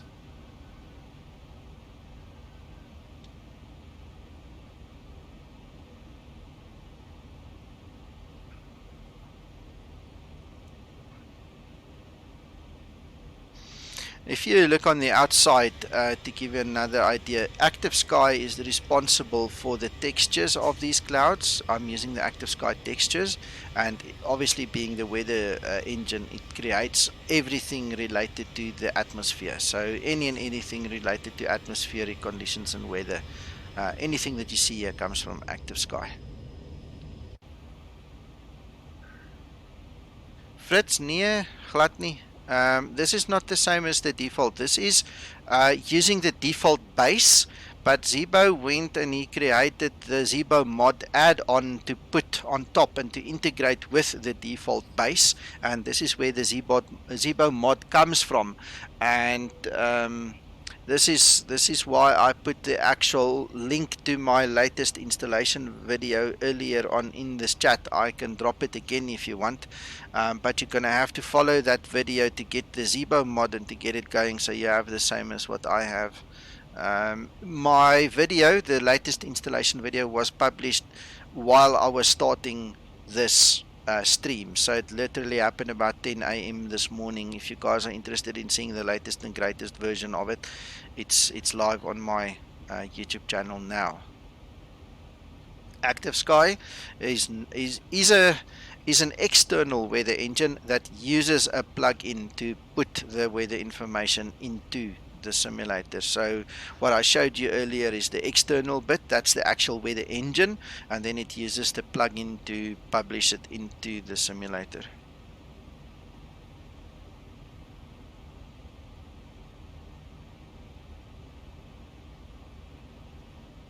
And if I didn't say it, no, this aircraft is for free, completely mahala. You don't pay a cent for this.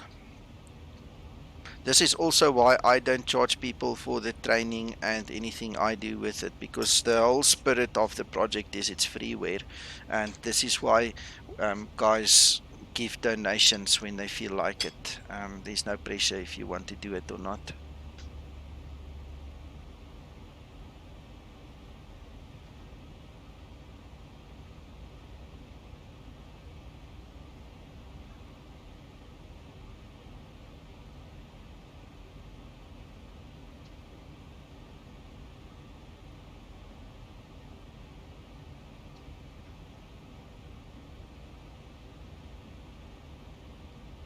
Fritz, ek het dit was nie verlede 'n redelike gestruktureerde beplande situasie. Dis nie nou meer so erg nie. Ek doen dit nou maar op versoek. En wat ons dan doen is ons kom maar saam en dan praat ons op Discord en ons saai nou maar uit op either YouTube of Twitch terwyl ons dit doen, en dan kan die ouetjie wat die training saam met my doen sien wat gebeur.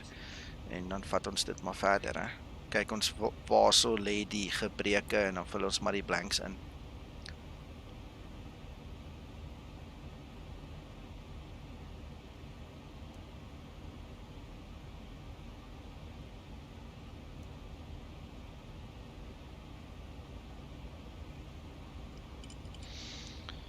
Guys, what we also do have is we do have a Zibo group flights. If any of you are not aware of that, I do have a Zibo pilots group on Facebook. It's for the piloting and the flying training side of things.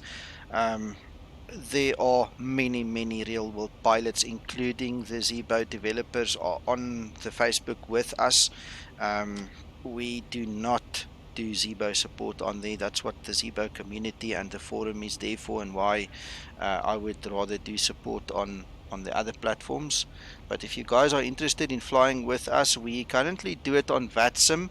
I have heard from a couple of people they want to do it on Iveo, and then I extended an invitation and not one of them actually took me up on the invitation, so I kind of wasted my time a little bit there, I feel. We'll try it again later, but if you are on VATSIM, that's really the easiest right now. We'll probably do a group flight later this evening, and we are usually about 10 to 15, I think the record was about 20 guys flying together, all Zibo guys loving the mod, and you're welcome to join us. We all talk together on Discord, and obviously mute when we need to, when the ATC comes into play. But if you feel you want to, you're welcome to join us. Let me know.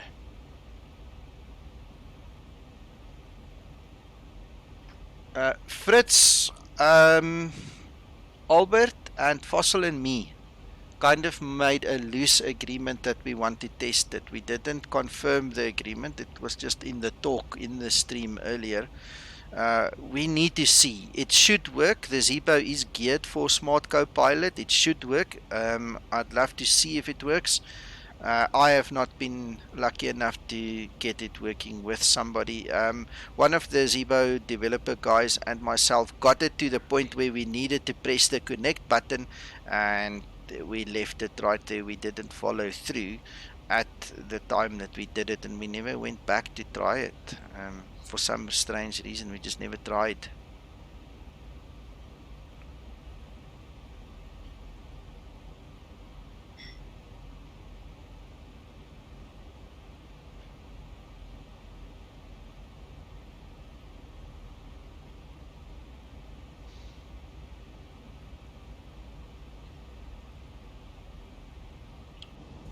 Hello again from the flight deck. We are just commencing our descent. Looks like we'll be landing ahead of schedule and the weather conditions are looking good at our destination. We'll be touching down in less than 30 minutes, so do make your way back to your seats. Thanks for choosing to fly with us today, and it's been a pleasure having you on board.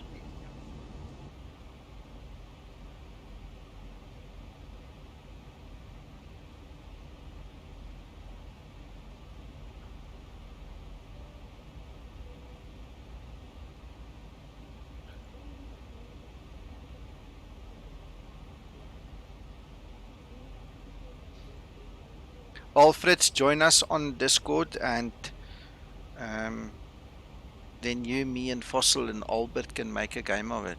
See if we can come up with a working solution for the South African guys.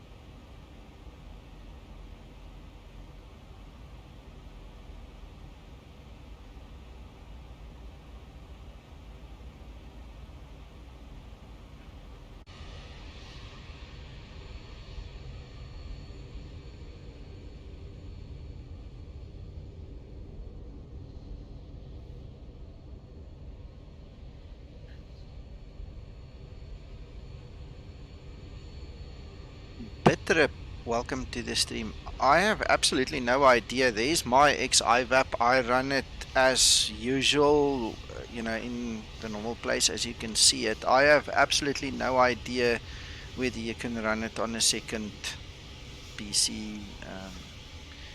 You'll have to ask the Iveo guys. I'm not familiar with their technical side of things, unfortunately. I'm pretty sure the forum on Iveo site will have some answers for you.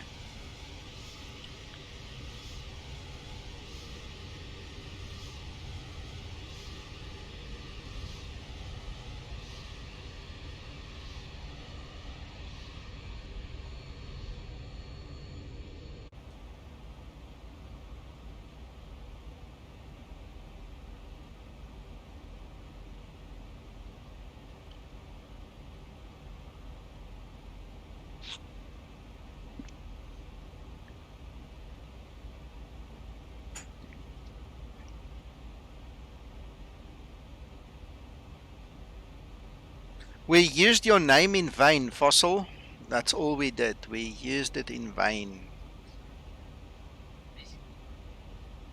We were talking about this co-pilot and the cockpit sharing thing with Fritz. He says he also wants to get involved. If you and me and Albert are serious about talking about it, he'd love to get involved. So I told him to come join us on Discord then.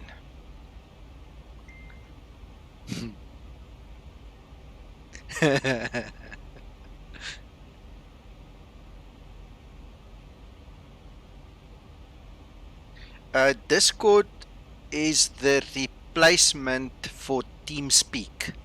TeamSpeak kind of lost it. They were asleep while the new kid on the block arrived. So we've all moved to Discord. So you need a headset with a mic. and you get a Discord ID, and then you follow the invitation to my Discord server in the link below this video, and then you just come chat with us. It's a voice over IP system. Basically, it's a mixture between WhatsApp and Skype and a couple of other applications that all came together, including like TeamSpeak, and it's one mega thing. You can call people on it if you are friends. You can do screen sharing. Me and the Zibo developer guy that I'm friends with on the modeling side, we do it a lot. It's just a nifty little tool that we use, as like a forum. Sometimes we share screenshots, videos, GIFs, memes, all kinds of things. Yeah, TeamSpeak. Yeah, it's for the older guys. I used to run a TeamSpeak server for many years. It was like, wow, I had my own TeamSpeak server, and then Discord came along. You have no idea how hard I had to try to convince people to leave TeamSpeak to come to Discord, and one by one the irons fell, and the guys said, oh wow, why didn't we do this earlier? But, stubbornness.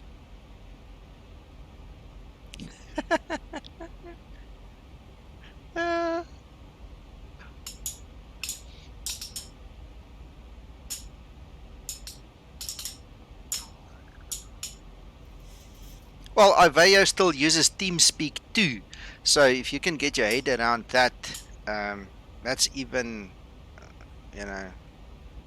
that's actually something worthwhile talking about if you really want to, because that's like, wow, TeamSpeak too, serious?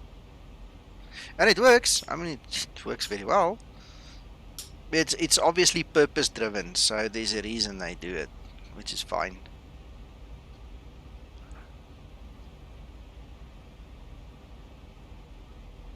Alright, so we're coming up to this VEBOS. There's the little aircraft. You can see we're getting closer.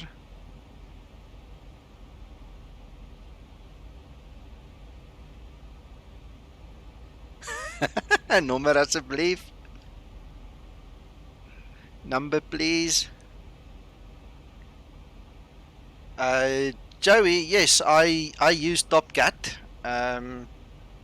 What do you mean looking for a calculator? Are you talking just in general or specifically now the TopCat related performance stuff? If I understand you correctly, the TopCat is the best. There isn't really anything that beats it. Bitrip, that's an interesting comment you make. I want to tell you something.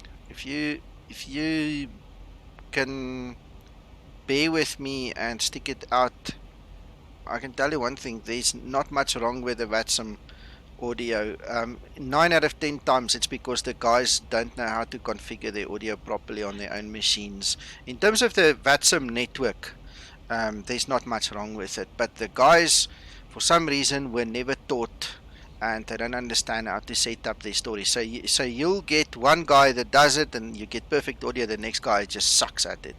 And I was actually laughing the other day when the guy started talking about the codec.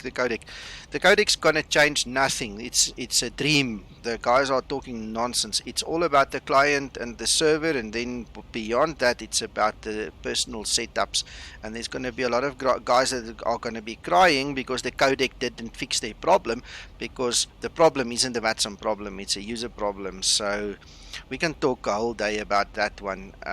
In terms of using TeamSpeak too, obviously if you switch off the UHF modulation or VHF modulation, whatever they call that thing, it's going to be pure because it's just VoIP to VoIP.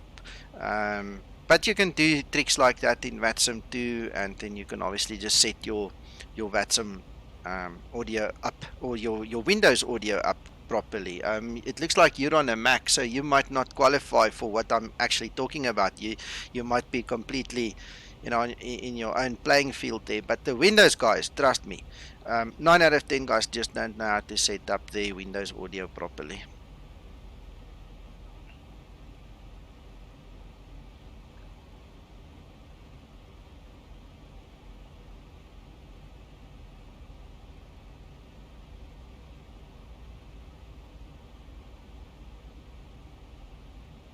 Joey, yes, it does a couple of other Boeings, but the biggest problem and drawback with Topcat is it's not user configurable. So, you have to use what they give you, and you have to manipulate within the parameters that they allow.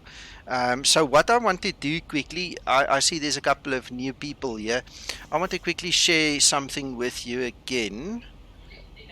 If you give me a second, let me just grab the link here quickly.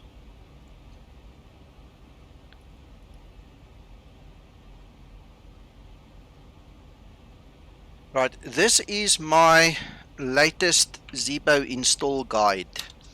Right, that is the link to it. I published this video this morning just as I was starting this stream.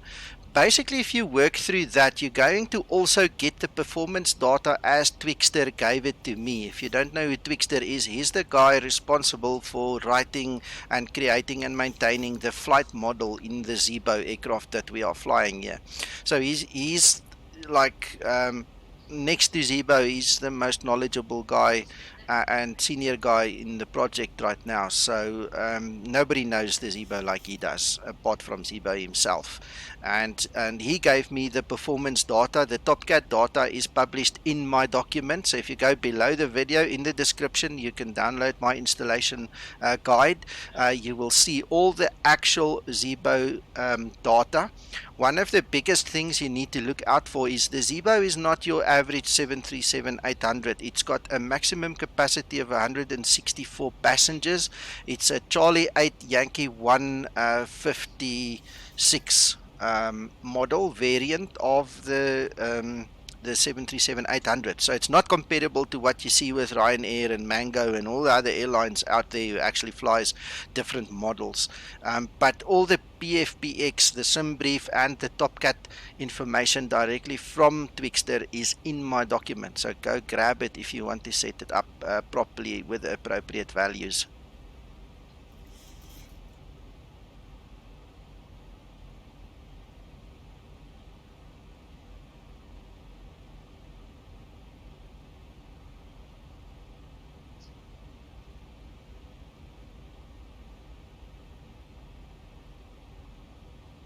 Right, looks like we're getting close now.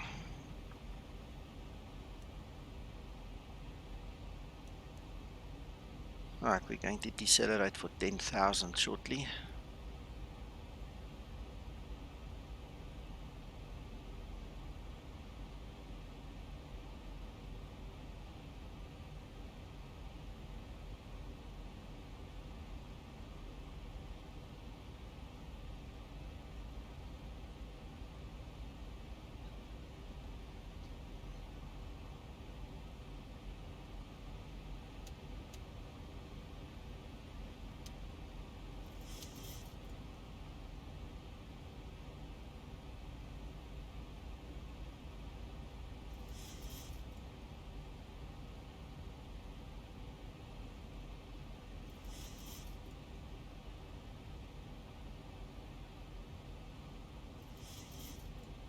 Frits, net gou vinnig terwyl ek daaraan dink. Op my YouTube kanaal sal jy sien, daarso is 'n video wat ek gedoen het saam met Mario. Dit sal vir jou 'n interessante indikasie gee oor hoe ek die one-on-one training doen, want dit was saam met Mario gewees.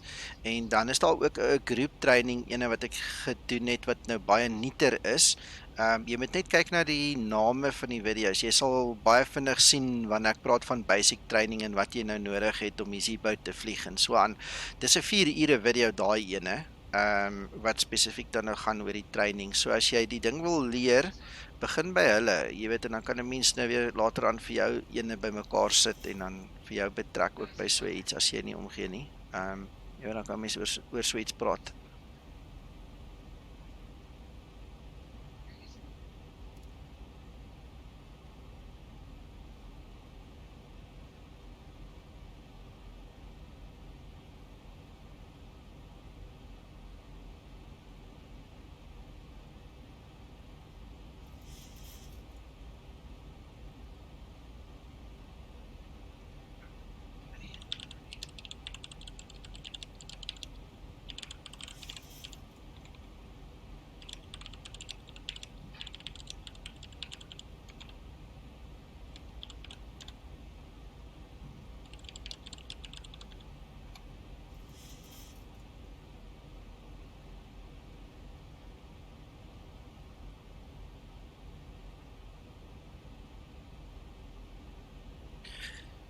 Okay, guys, before we get into me getting busy and not being able to concentrate on the questions and stuff, just one last thing. We'll obviously talk after I landed again. But here is the link to the Zibo Pilots group. If you guys are serious about the piloting side and wanting to learn more, join the group. We do not do Zibo support there. There are other groups for Zibo support. But what we do is we do the training, and any training questions, anything related to flight training, you're welcome to ask there. Just one requirement: don't join and not answer the questions. You are not going to get access. It's a rule that we decided on as the owner and moderators. We all got together with the Zibo developers that are involved with the group. We do not want people who are not serious in the group, and this is not us being nasty. We just we really want serious guys. Let's rather put it that way in there. So if you join, please make sure you answer the questions, and then come and have fun with us. You'll see it's a very relaxed, laid back group. We don't fight, we don't talk nonsense, we are serious, but we enjoy it there. And then obviously when we do the group flights, please come and join us.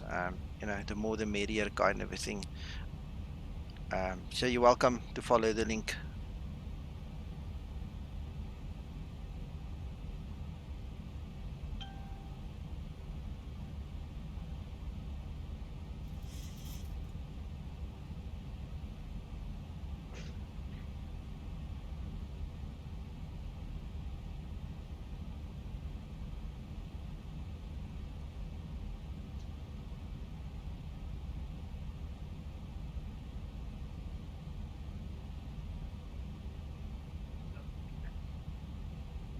Guys, sorry, one thing. If you fail the first time, don't worry about it. Just ask a second time. I don't know if Facebook doesn't publish your answers to the questions, but if you do get declined and we don't see any questions answered, just try again and make sure that you answer the questions.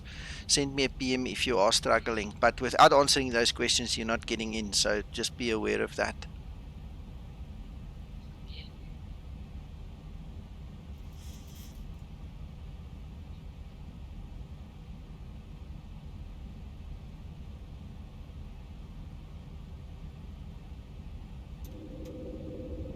Yeah, we're coming in hot, so I'm going to use the gear to slow us down, and then I'm going to obviously start bringing the rest of the flaps into play.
Feet stabilized, Mr. Perch, altitude 7.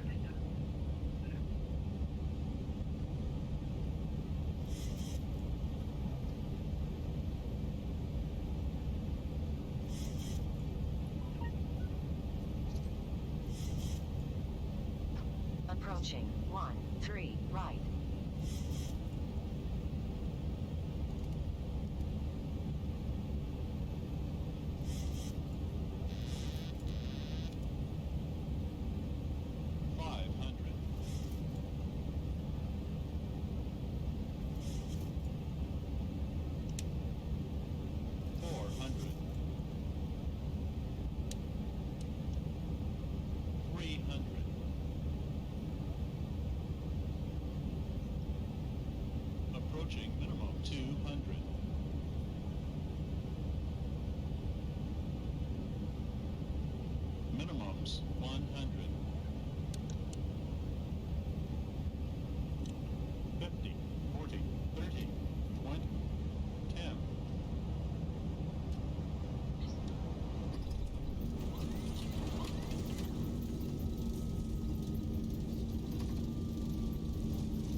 1,000 feet remaining.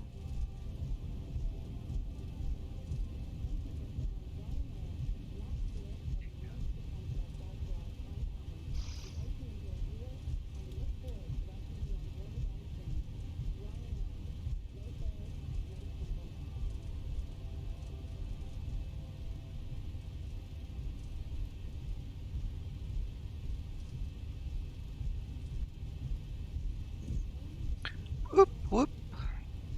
We made it, we made it. I think what happened was I put my right wheel down first instead of both together or close together. So it happens.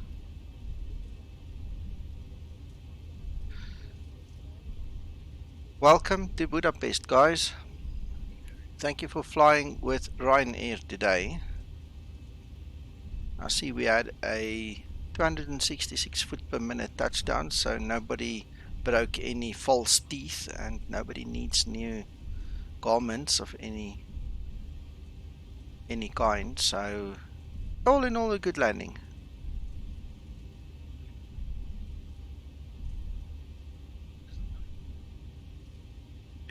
Right, so we're just gonna park off here and do the basics. We're going to quickly get rid of all the weather and terrain radars.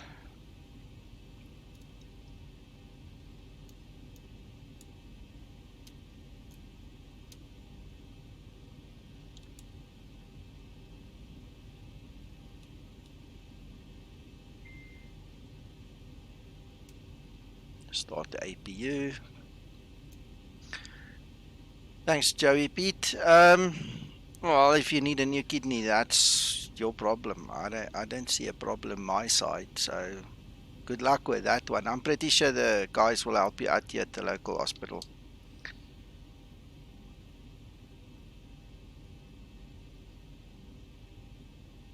Okay, so I'm unfamiliar with this airport. I'm not sure if we actually took the right side off. I think we're on the wrong side of town, but it's okay.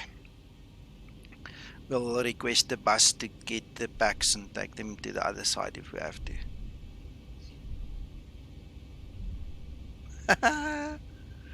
So you're checking the rugby while we're flying. That's awesome.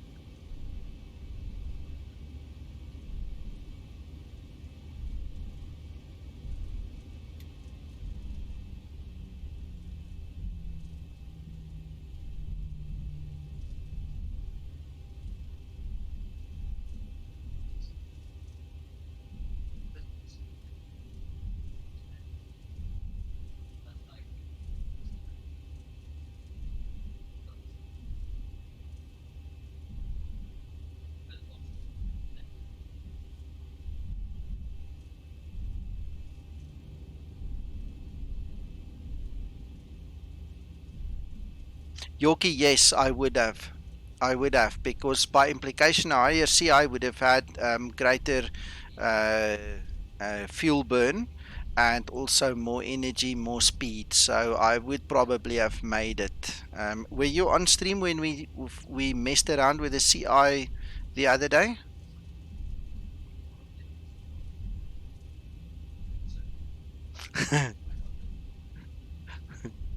Yeah.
Right, so that's just an improvised parking. Let's quickly get all the stuff going and log this flight. Set the chocks, brakes are set. Let's move over to APU and kill the engines and log our flight for the VA.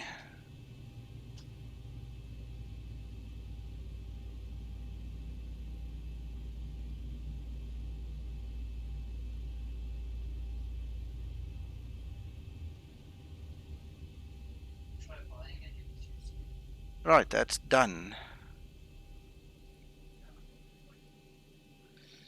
So what we're gonna do now is just get rid of that one and go back to normal stuff and do this. Let's go check a replay.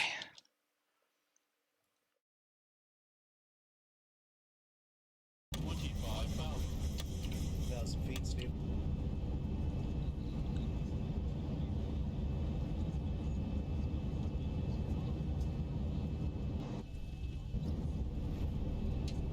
That's interesting.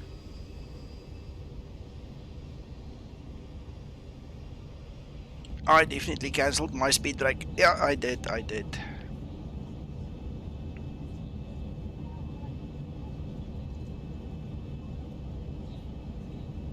Fritz, it's airport related, so it's about the add-on. Depends on the add-on.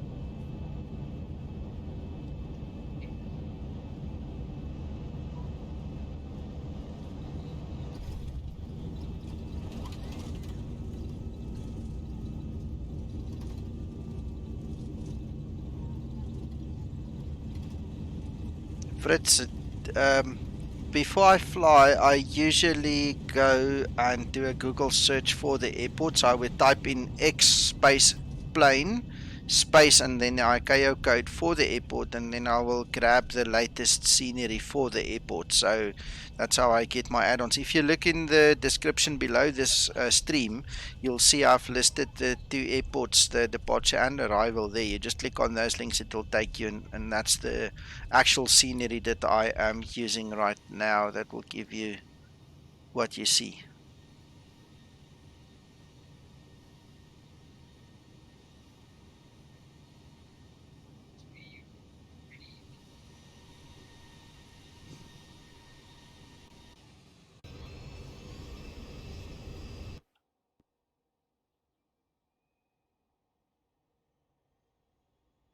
Do you guys have any special angle, any special request for a replay before I end the stream, or before I end the flight simulator? Because I still want to show you the X organizer. Just curious. I see we were grabbing a little bit there for the wind as well. Didn't really notice it in flight.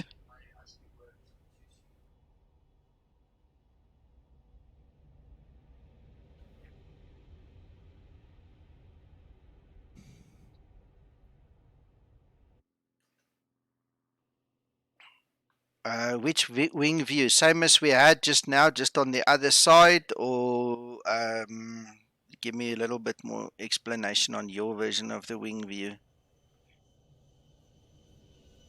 I'll show you another one of my presets and then you can tell me if that's more to your liking.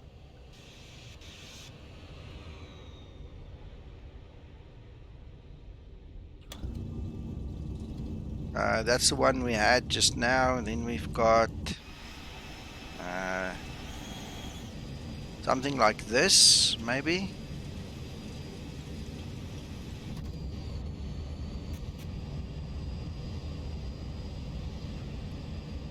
No, it's fine, it's fine. Let's have a look at this one, because then you can see a little bit of the thrust reversers as well. Why didn't we do it on the other side? Hold on. Let's do it on the other side because we've seen that one already. So let's have a look at this one.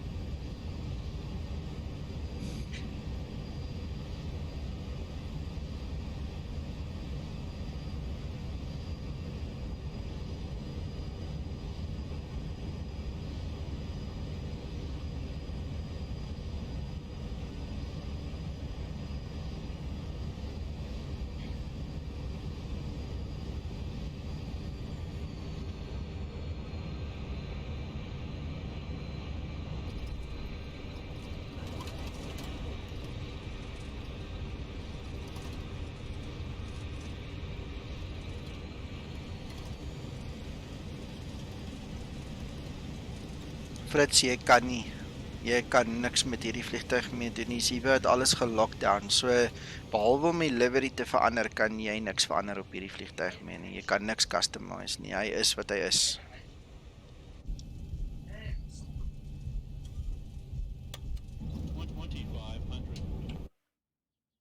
Okay, last one. If we can get this silly thing out of the way, it doesn't look like it. Oh, damn it. That's not nice. Okay, let's do it this way.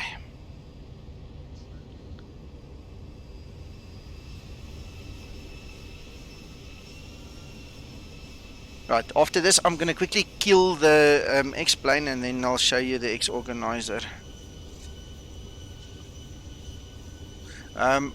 Fritz, Zibo makes this. He custom makes it basically, and Audiobird made some of the audio with Jorge. Jorge made some of the modeling with Audiobird, and so I can go down the list. Twixter is responsible for the flight model. Then we've got a couple of other guys responsible for testing and giving the inputs.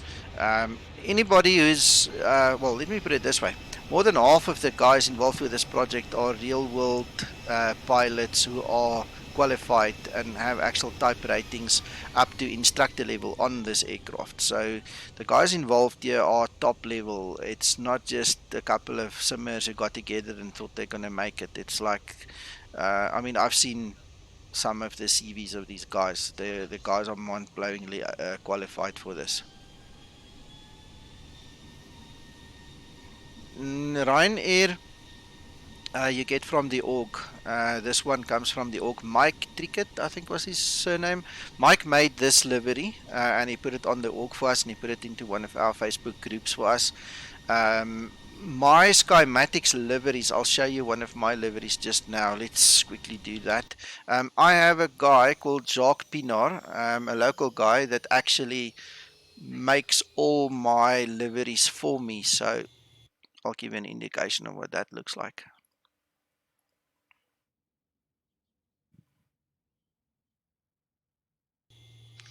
So that's one of the liveries that Jacques made for me for my channel basically and my branding.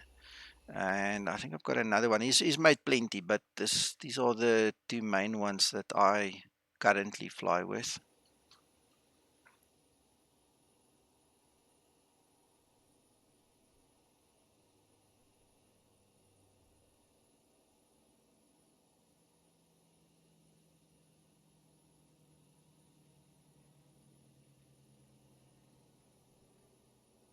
Sorry, my daughter just came and asked me a question.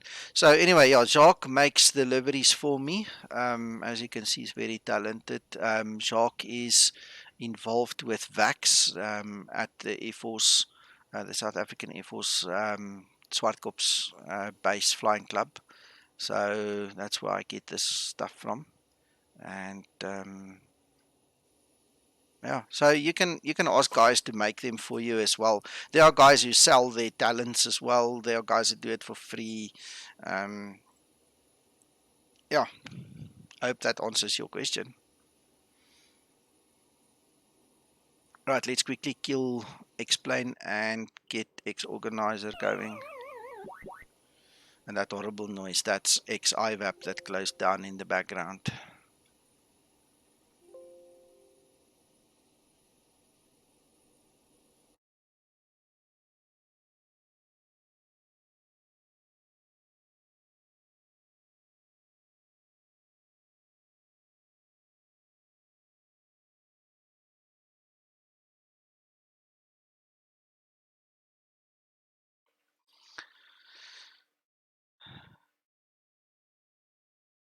It sounds like Pac-Man. Fossil, it's only an Afrikaner that would read anything else into what I said. I can see you are local, boy.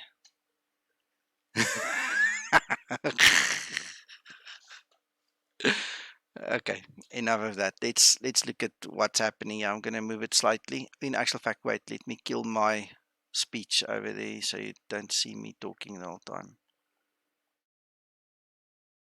All right.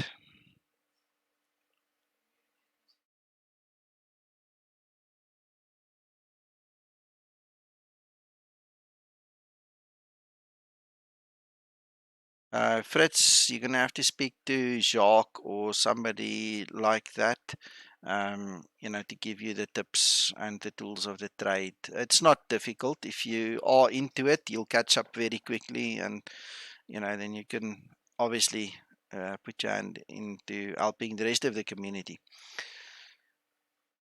Right, so here we are. This is X Organizer.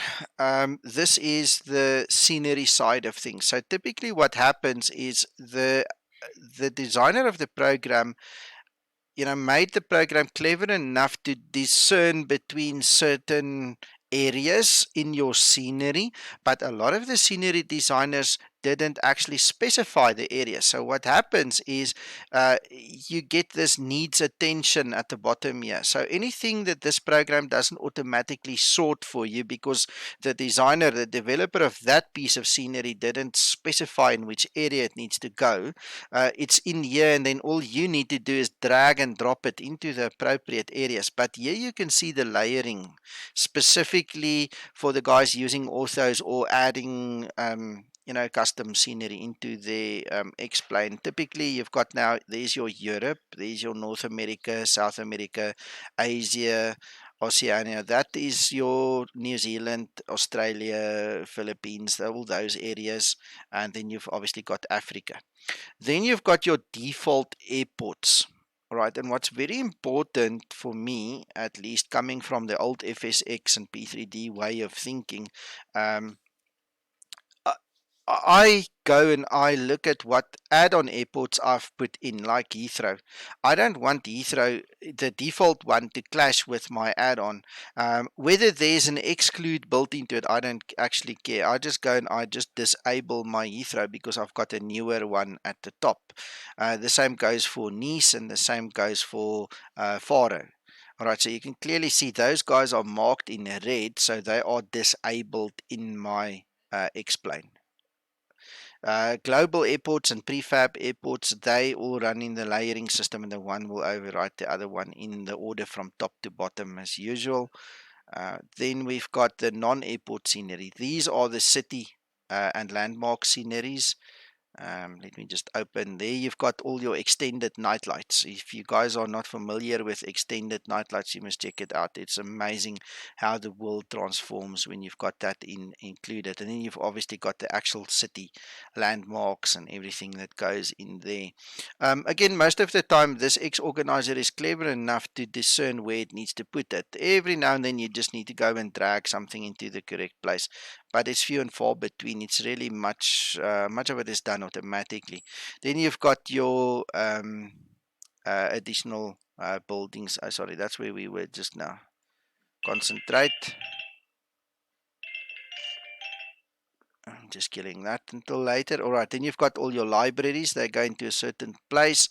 Then you've got your roads and your overlays. Now, typically, this is where your ortho overlays go into.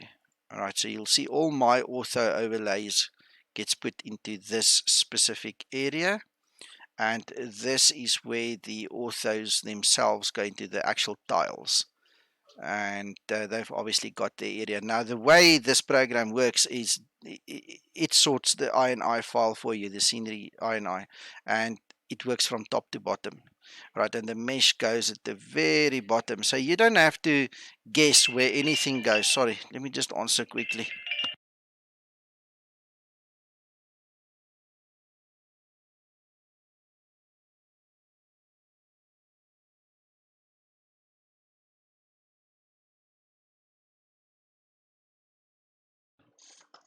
Right, I'm back. Sorry about the interruption.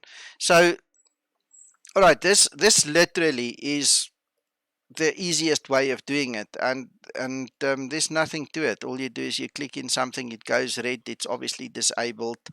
You can nitpick, you can literally go into a special area like I've done over there, the Seattle area. I bought the Divieski, sorry, that's the right way of saying it, the Divieski design Seattle area and airports and everything, and then I discovered they don't support orthos. So the only way to get it to work is you need to disable the terrain section, and you need to have runway and terrain following disabled, and then it will show you the ortho plus the scenery. So that's another way of then doing the trick, basically. In terms of troubleshooting, that's where the plugins come in. We'll talk about that just now. Fritz, give me a second. I'll open them just now. All right. So when we do troubleshooting, there was a question earlier in the stream, and I said, hang tight, please. It's about troubleshooting. The Explain doesn't want to open up. What I would suggest is if you can get your hands on this tool, disable everything that you can. There are default things. I don't actually see them listed here. The default. Yeah, the default plugins that will break Explain if they are not enabled are not listed here. So start from the top. Just disable everything. Then start Explain. Make sure it works. Then you can use a process of elimination and enable them one by one until you find the little plugin that's killing your Explain. That's, I think, the quickest way of troubleshooting the system. Obviously, let's take for example, let's say it is now the AVI tab. That's because it's highlighted. Ne? So we see that one blocks Explain. It doesn't want to start up. So you disable it, it works. You enable it, doesn't work. The next logical step is go Google for an update. I mean, this page, all the plugins, it's entirely the user's responsibility whether you update it or not. All right, and in most cases, that's the thing that breaks Explain, is your plugin is no longer good enough. It's old. We just had an update to 11.35 on Explain. We had an update to the Zibo as well. So typically it won't be those two, but what else could it be? It's typically a plugin, and I use the process of elimination to switch them all off, start switching them on testing, and then you can see which one's breaking it, and easy to fix from there on. Another favorite part of the tool that I use a lot, especially when I build new auto for XP, is this tool over here, where I can physically come and enable my autos or disable them.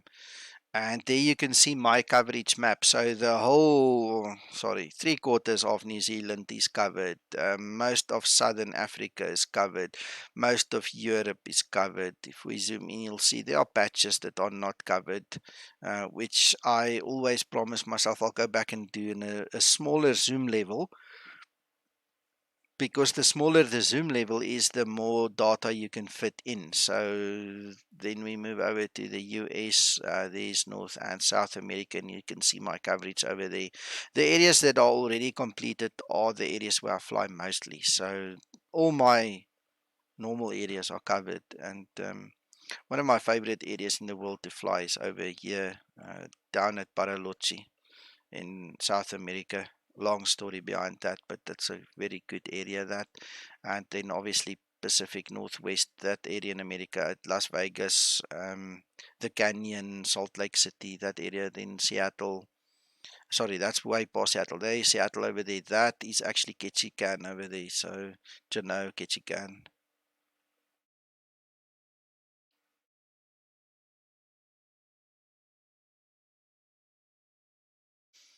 Let me see what you're saying, Fritz.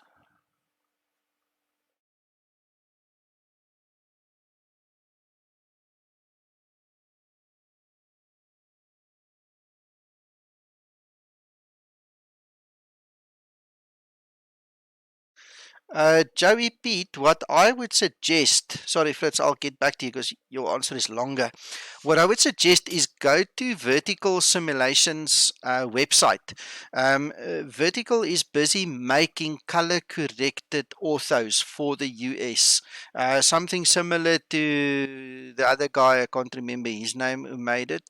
But Vertical is one of my personal friends, so that's why I actually suggest him. Go have a look, it's free. You can download it for free from Vertical Simulations website. See, maybe you like that more.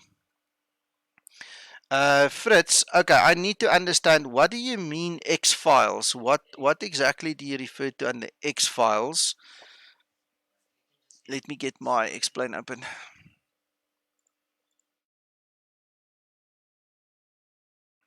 Fork Boy, that's the other guy. That's the other guy. So you've got a choice. You can either use Andrew's from Vertical, or you can use Fork Boy. Then you don't have to make your own ones. The ones from Vertical is newer than Fork Boys, so obviously that might have newer data because it's newer. He's busy making them now, and there's quite a few regions available already. Right, so let's not go that big. This is my explain. Fritz, now you got to talk me through this, because obviously there is my custom scenery. Now we can open it because there's a lot of stuff in here. All right, if we go down to Y, you'll see that's all my overlays, and it will run to a certain point over there. Then it becomes the Z's. All right, so there's all the Y's and there's all the Z's. All right, now on my system, it's all shortcuts, because my ones are all stored on my G drive. You see there, my explain is my E drive, but my ortho, this is a 6 terabyte mechanical hard drive that houses all my areas. And then what I do is I create a shortcut back into my custom scenery folder. So I'm not sure if that's going to help you. In terms of the scenery packs, I can show you that as well. As per my tutorial video, you'll see that the stuff is at the bottom. The only thing that's underneath these ones are the mesh, and that's exactly how X Organizer will also sort them for you. Let's go back. Right, so up until there, those things at the top, everything highlighted and higher, those are ordinary explain sceneries and libraries. Everything here towards the bottom, those are the Y's, all the overlays, and at some point in time, it will then obviously kick over and there. From this line onwards, you see there it becomes the actual orthos. All right, which one do you want me to open? The overlay or the ortho? Let's go to the G drive. Let me show you what it looks like there. Let's start from the beginning. Let's take the USA. So in the USA, you'll see I've got an ortho overlay for the USA folder, and in there you've got all the little overlays. Now this is not big, this is small, 732 megabytes. It's very small compared to the rest. If you go to the Z orthos, this is the actual tiles. If we look at the size there, we'll drag it that way. Alright, so let me show you. That's the Z Earth nav, and then you've got your actual files. And then in the Z ones, you've got those ones.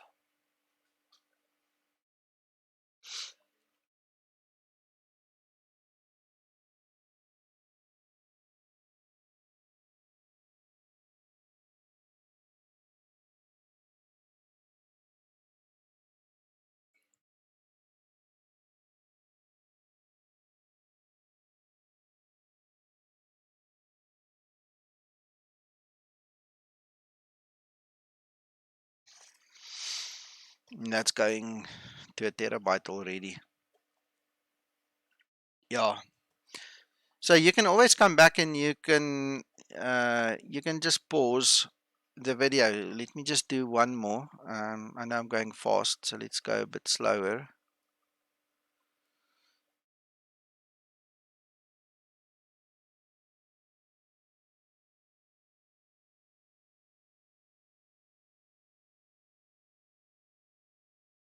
$1.25 terabytes just for the US, the little bit I've done. That's not bad.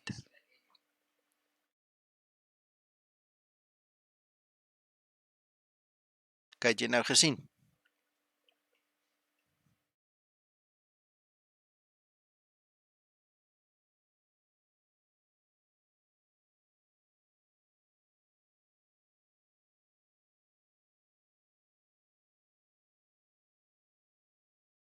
There has to be DSF files because that's the format that X-Plane reads. The trick, I think, for XP is you mustn't read too much into it, and you mustn't overthink it. Don't overthink anything. The little program creates them. All you need to do is put them in the right place and then get your scenery iron file in the right order. You don't touch the inside of these files and folders. It's not for you to fiddle with. You're not supposed to touch any of this. You just drag and drop it into the right place, move it, copy it, whatever you want to do on your side. Once it's in the right place, you link it into your X-Plane and fire it up. Then once you have got X-Plane running in the first instance, when you get to the menu, you quit X-Plane and then go edit your INI files to make sure the layering is correctly.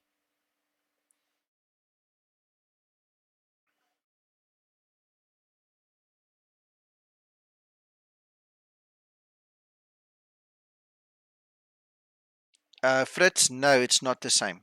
The one is about the overlays, everything that goes on top of the ground. The other one is the actual ground. So if you think about it, your mesh is the elevation. That will tell you up and down the valleys, the peaks, right? On top of that, you get the actual cover of the ground. That the ZDSF files typically is the ground cover, that will tell you what to put where. So it will do the function call to get the correct picture in the right place. And then the Ys are everything that goes on top. So it's the same format, but it contains different information. The Y one says there needs to be a tree, there needs to be a car, a house, whatever goes on top. The autogen.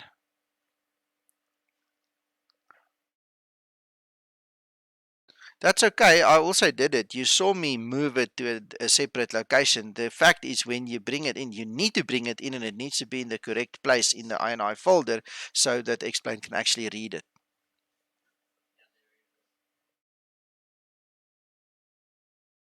If X-Plane can't read the file, it can't use it. That's normal common sense. But just to mention it, not to be funny. I'm not being condescending. I'm just saying, it needs to be readable, it needs to be there.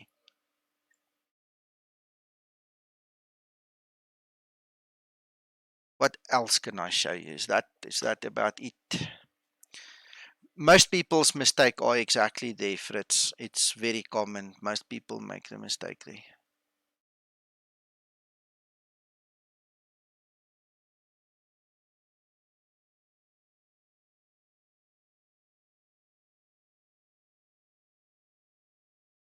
I can quickly show you that. It's exactly the same as it is in the other video, but okay, so that's page 1. This is the place where you decide who the service provider is, the map provider. So we're going to just leave it at Bing.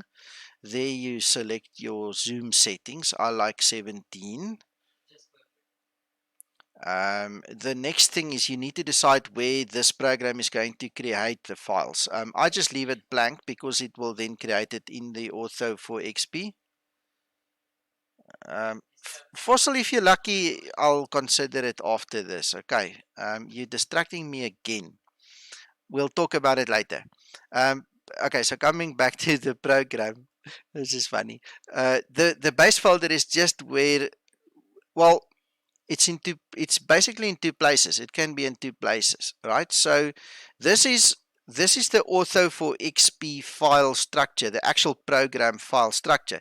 If you do not specify anything in that area, it will create the tiles in the tile area. If you wanted to create it directly into your X-Plane area, all you have to do is you put your X-Plane custom scenery folder address in there, and then it will not make it into the Ortho for XP program tile folder. It will actually then put it in that folder specified, which will then be your custom scenery folder. So it will make it directly into X-Plane. I prefer to make it here in the program in tiles, because I then go and I move it to my 6 terabyte hard drive that's purpose made for Ortho for XP, and I go and put it in the appropriate country, you know, just to keep my sanity. All right, so this is entirely up to you. I leave it blank because I wanted to create it into the Ortho for XP tiles folder. All right, so it's obviously going to create the files in your hard drive folder. So that's fine. You must just realize where it is and remember where it is. All right, so we're going to leave it at that. The next step that you need to do is you need to select the provider for your mesh. All right, so what I do is I use Viewfinder Panorama by default.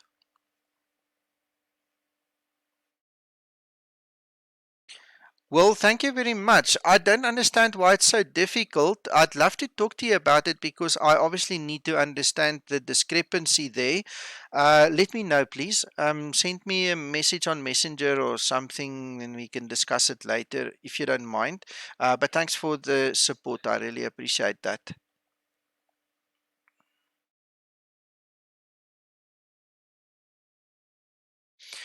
Joey, Pete, I actually don't go any deeper. My video is very superficial. It's for the basics. It's for the guys struggling to get the basics right. Because what I found, even with me personally, is I gave up at one point in time because the guys who go into it more deeper confuse the hell out of me. It's like you need a PhD of some sorts to actually get this going.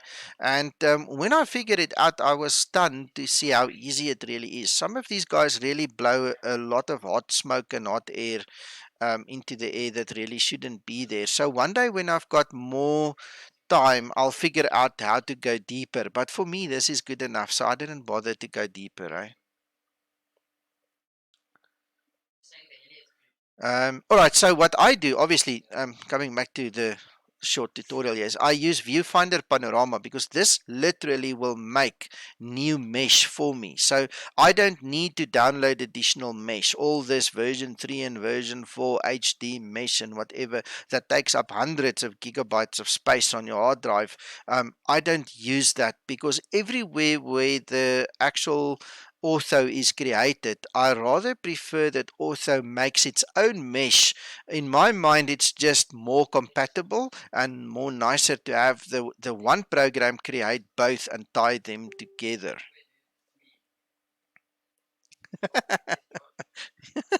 Yeah. Okay. So the next thing, and this setting is never remembered, guys. You always have to do this setting. It will never remember it. As you saw when I opened it, I had to come in here, I had to select it. The following two settings are very important, right? But the program actually remembers it. So over here you have to set your custom scenery folder name. And then you have to set the global scenery. Now, during the stream earlier, we discussed the demo area. If you want to make Ortho for XP in the demo area, you cannot use the global scenery. You physically have to change this to the demo area. If we can quickly go back to my folder structure, I'll show you. In X-Plane, if you go to global scenery, you've got two areas. This global scenery does not include the Seattle demo area, and that demo area doesn't include the rest of the world. All right. So in order for you to make scenery in the Seattle area, in the demo area, you need to change this line to point to the demo area. That's all. All right, so just bear that in mind. For the rest, it can remain on global scenery all over the world. Hey, Norsmeister. Middag, my maat.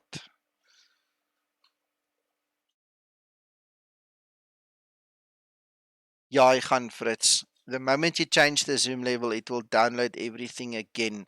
The reason is this. If you look at the actual downloads, I'm not sure if I actually have any left. Look here. Yeah, let's see.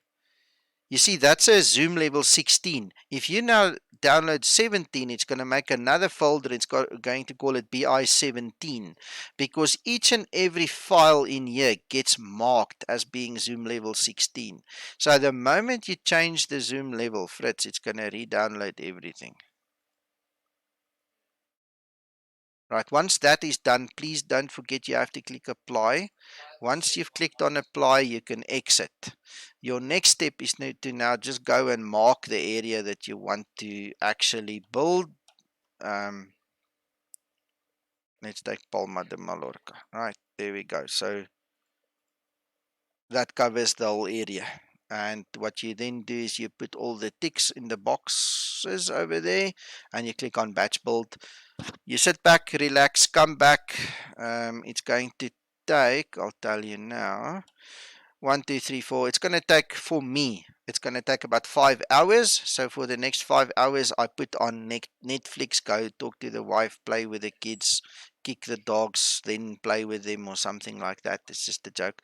Play with them, play with the cat, I don't know. Then do something, come back, watch YouTube videos until it's finished, and then I go fly. You know, that's the... Ja, yes, daar's baie nuus my maat. Jy gaan hierdie video maar moet kyk as jy al die nuus wil sien, hoor.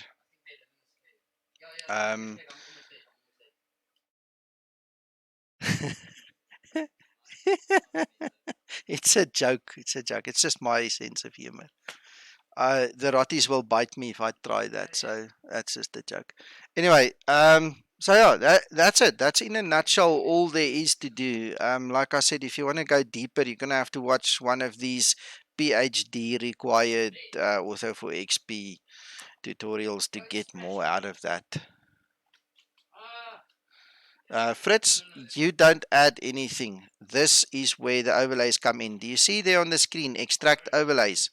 All of those things come from the overlays. If you build the overlays according to what I just showed you here, and you put the overlays in the correct place, the Y folder, first of all, and then you sort out your INI file, the scenery INI file, you will have all of them in the right place.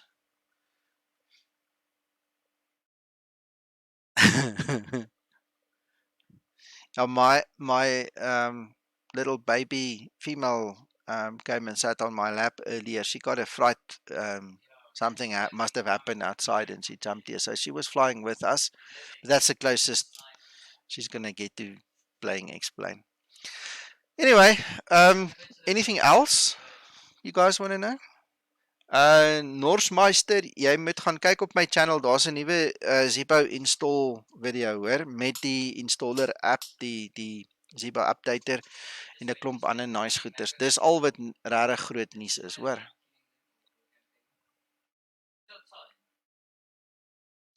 I don't know what else I can tell you guys. Not right now. You better ask something. Otherwise, we can go have coffee and rest a bit. Fossil, you're welcome. Guys, thank you so much for sticking out with me. I'm going to relax now. If everything goes well, we'll do a flight either tonight or tomorrow again for the weekend on YouTube. Otherwise, as always, we'll see you in the week on Twitch. Reg, Fritz. Thank you so much, Fossil. You guys enjoy it. Bye-bye. Just need to switch my screens and thank everybody. Have a blessed weekend, guys. Talk to you soon. Bye-bye.